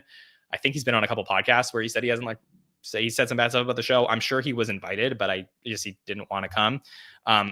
Chris Redd had like a major falling out with Kenan Thompson. So he was the person that I would think would be the least likely to show up at SNL 50, and he was not there. And I don't think he'll ever be at SNL again. And if you don't know what happened, you could certainly Google Chris Redd and Kenan Thompson. I don't think he'll ever be between 56th Street and 49th Street again. So yes, that one for me. I mean, I could tell you we're two and a half hours into, so I could talk about this now because most people won't. There's some listeners who dropped off. I was interviewing, I forget who. So I was interviewing somebody on the carpet during SNL 50, and right next to me, Horatio Sands is being interviewed by Pop Crave. And he finishes and he looks at me and we make some eye contact, and he's expecting me to be like, hey, Horatio, come on over for an interview. And I was like, I literally turned to James and I was like, nope. And I just turned the other way. I was like, no way. not even touching that. No. It's really funny because when you got to the podcasters were watching together in New York. So John was on the carpet and then he came and met us. That's like you probably don't even remember this. You were probably so like delirious, but that's the first thing you said to me. Oh, was it? I was like, it was so funny. That moment and the Larry David moments. Did I tell you about that? Say it. No. Okay. So I probably told the story on the podcast before, but apologies. But basically, I was interviewing somebody also, and then I see Larry David. I just finished interviewing someone. So I see Larry David walking, and he's like on the side of me. So he's sort of like walking towards the building to go in. And I turn to him and I'm like, Larry, I would love to speak to you for just like 1 minute. And he looks at me and he's like, and he just walked by. That's better. I know, that's what I said. I said that was better. That was better than me actually getting to talk to him. Like, he would have given me nothing. So I was like, it was a great story. That's epic. No, you did not tell me that. I live and die for Larry. That's unbelievable. Like, he just is Larry David, right? Like, He was just like, he was the perfect embodiment of who he is. And it was just like, it was so great. I in that moment, I had so much going on in my head, but I was like, I cannot wait to tell everybody what I just experienced with Larry David. It's very funny. That's like endearing, honestly, of Larry. Yeah. I think he knew. I think he knew in that moment, like, he's going to appreciate me being very like Larry. So, yeah. Anyways, that was totally fine. So yeah, that's the answer to that question. At starring.samantha says, where were Chloe Fineman and Michael Longfellow during Gillis's episode? So Longfellow was there. I believe he got shut out. Chloe Fineman had COVID, so she was absent from the episode. The first absence I think we've had since Cecily in 48 missed a few episodes. So yeah, that's it happens rarely, but sometimes people get sick or they have other projects, unless I'm forgetting about one. But I do have those COVID, stats. right? I saw Right? Lorraine Newman post about getting like a bunch of like COVID supplies after. It seems like a lot of people got COVID. Yeah, there was a little bit of a breakout from the 50th, but yeah, I mean, it's just like one of those things that's going to happen when you get a bunch of people in a room together. All right, this one came from somebody named Sarah Sherman, who said, question, if me, James, and Andrew do our band Snakeskin again, what songs from Alice Cooper should we use? Keep up the good work, and hopefully I can be on the podcast since I am having a breakthrough season. So, classic Sarah sending us a question for the feedback show. Get her on the pod. Yeah, I would love to. I mean, we're headed towards that time where you start to think about Emmy promo, to go back to the start of the show, and hopefully we'll get to talk to a cast member right after the season, like we've done the last few years. As far as songs from Alice Cooper, I am a DJ and a music historian, but I can claim not to be so familiar with Alice Cooper songs. Amanda, you? Poison is an Alice Yeah. Cooper song. Okay. Yeah. And Alice Number Cooper is 7 a on the band. Billboard charts in 1989. Yeah, not my area of music that I'm so familiar with, but Is thank that you. what they did in the sketch? They did Alice Cooper? No, they did originals. Yeah, I think they did. I don't think it was that, but yeah. Anyways, it's always fun to get questions from random people pretending to be cast members, or Sarah, if it was you. Then thanks for writing into the show. But yeah, that does it for the mailbag here today. Amanda, thanks so much for joining us on the show. Great to get to talk to you for so long. Thank you so much for having me. It was so nice to meet all the patrons and have some really good conversations. Yes, and also just want to say we did get a great question that came in from Justin Coleman in the chat, so I just want to make sure we answer it as well. John, would you consider an everything you need to know style or live stream series profiling one season players like Luke Null, Chloe Trost, etc.? Here's a little bit of an exclusive that we are still working on the Everything You Need to Know series, so we will release that eventually once we start batching some of those episodes and putting those together. I am thinking that maybe once we're done the 50 seasons, we might do a new series on cast members. So that's sort of been my thought, like an Everything You Need to Know about Chevy Chase on SNL, that type of thing. So it's been ruminating in my head. Yeah. So Justin, you and I are on the same page about that. With regards to specifically one season cast members, that's something that I don't know, but it could be an option. We're always looking for fun ways to talk about the show.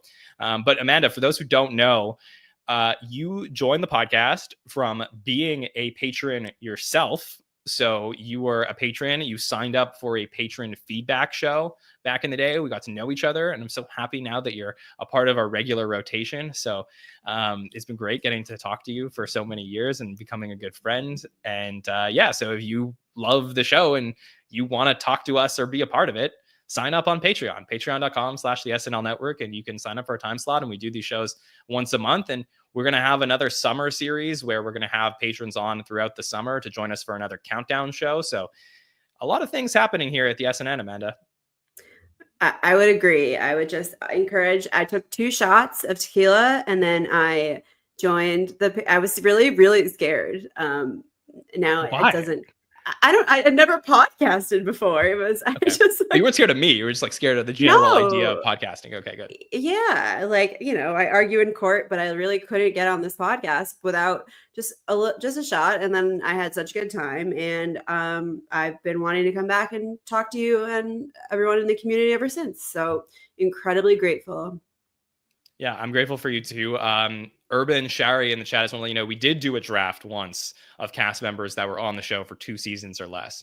So I believe that is in the podcast feed, and that is on the YouTube channel. If you look in the playlist, it's probably in the Superfan Takeover playlist if you look for that. So we had one of those. But yeah, anyways, look, this was a great conversation. So many fun directions that we went here with everything SNL 50. Obviously, we're going to have so much more to talk about once we have these next 3 announcements for hosts and musical guests starting March 29th. So look out for those announcements at some point this week, hopefully, and then we'll be back to cover it. As of now, I will be away next week. So we were trying to figure out if there was some sort of interview that we could do, but unfortunately, I don't know if it's going to fully materialize. I have some in the pipeline, but not necessarily for next Monday. So probably won't have a podcast for you next Monday, but then I will be back for the Hot Take Show on March 29th to cover that week in full. We're going to have coverage all 3 weeks of those next episodes and a lot of other fun things coming around. So hopefully you can come back and join us here. If you never want to miss an episode that we have on here, feel free to subscribe to the podcast, YouTube, Apple Podcasts, and Spotify. We have some really fun episodes, including our recent interview with Mary Ellen Matthews, the SNL photographer. That's up now if you want to go check that one out. And you can follow us on all social platforms at the SNL Network, wherever you go on social media. I want to thank our presenting partner for the show. That would be latenighter.com, and everybody in the chat for hanging out with us all night long, and everyone who signed up for the show here tonight. Amanda, anything else you want to say? No, everybody wish John a happy bachelor party. And yeah, Well, that's all. Thank you very much. Should be a blast. It should be a great time. I will definitely be excited to talk to you guys when I'm back. So on behalf of Amanda Barkin, all of our patrons, and all of our listeners here at the SNN, my name is Jon Schneider, and we will see you next time, everybody. Have a good one.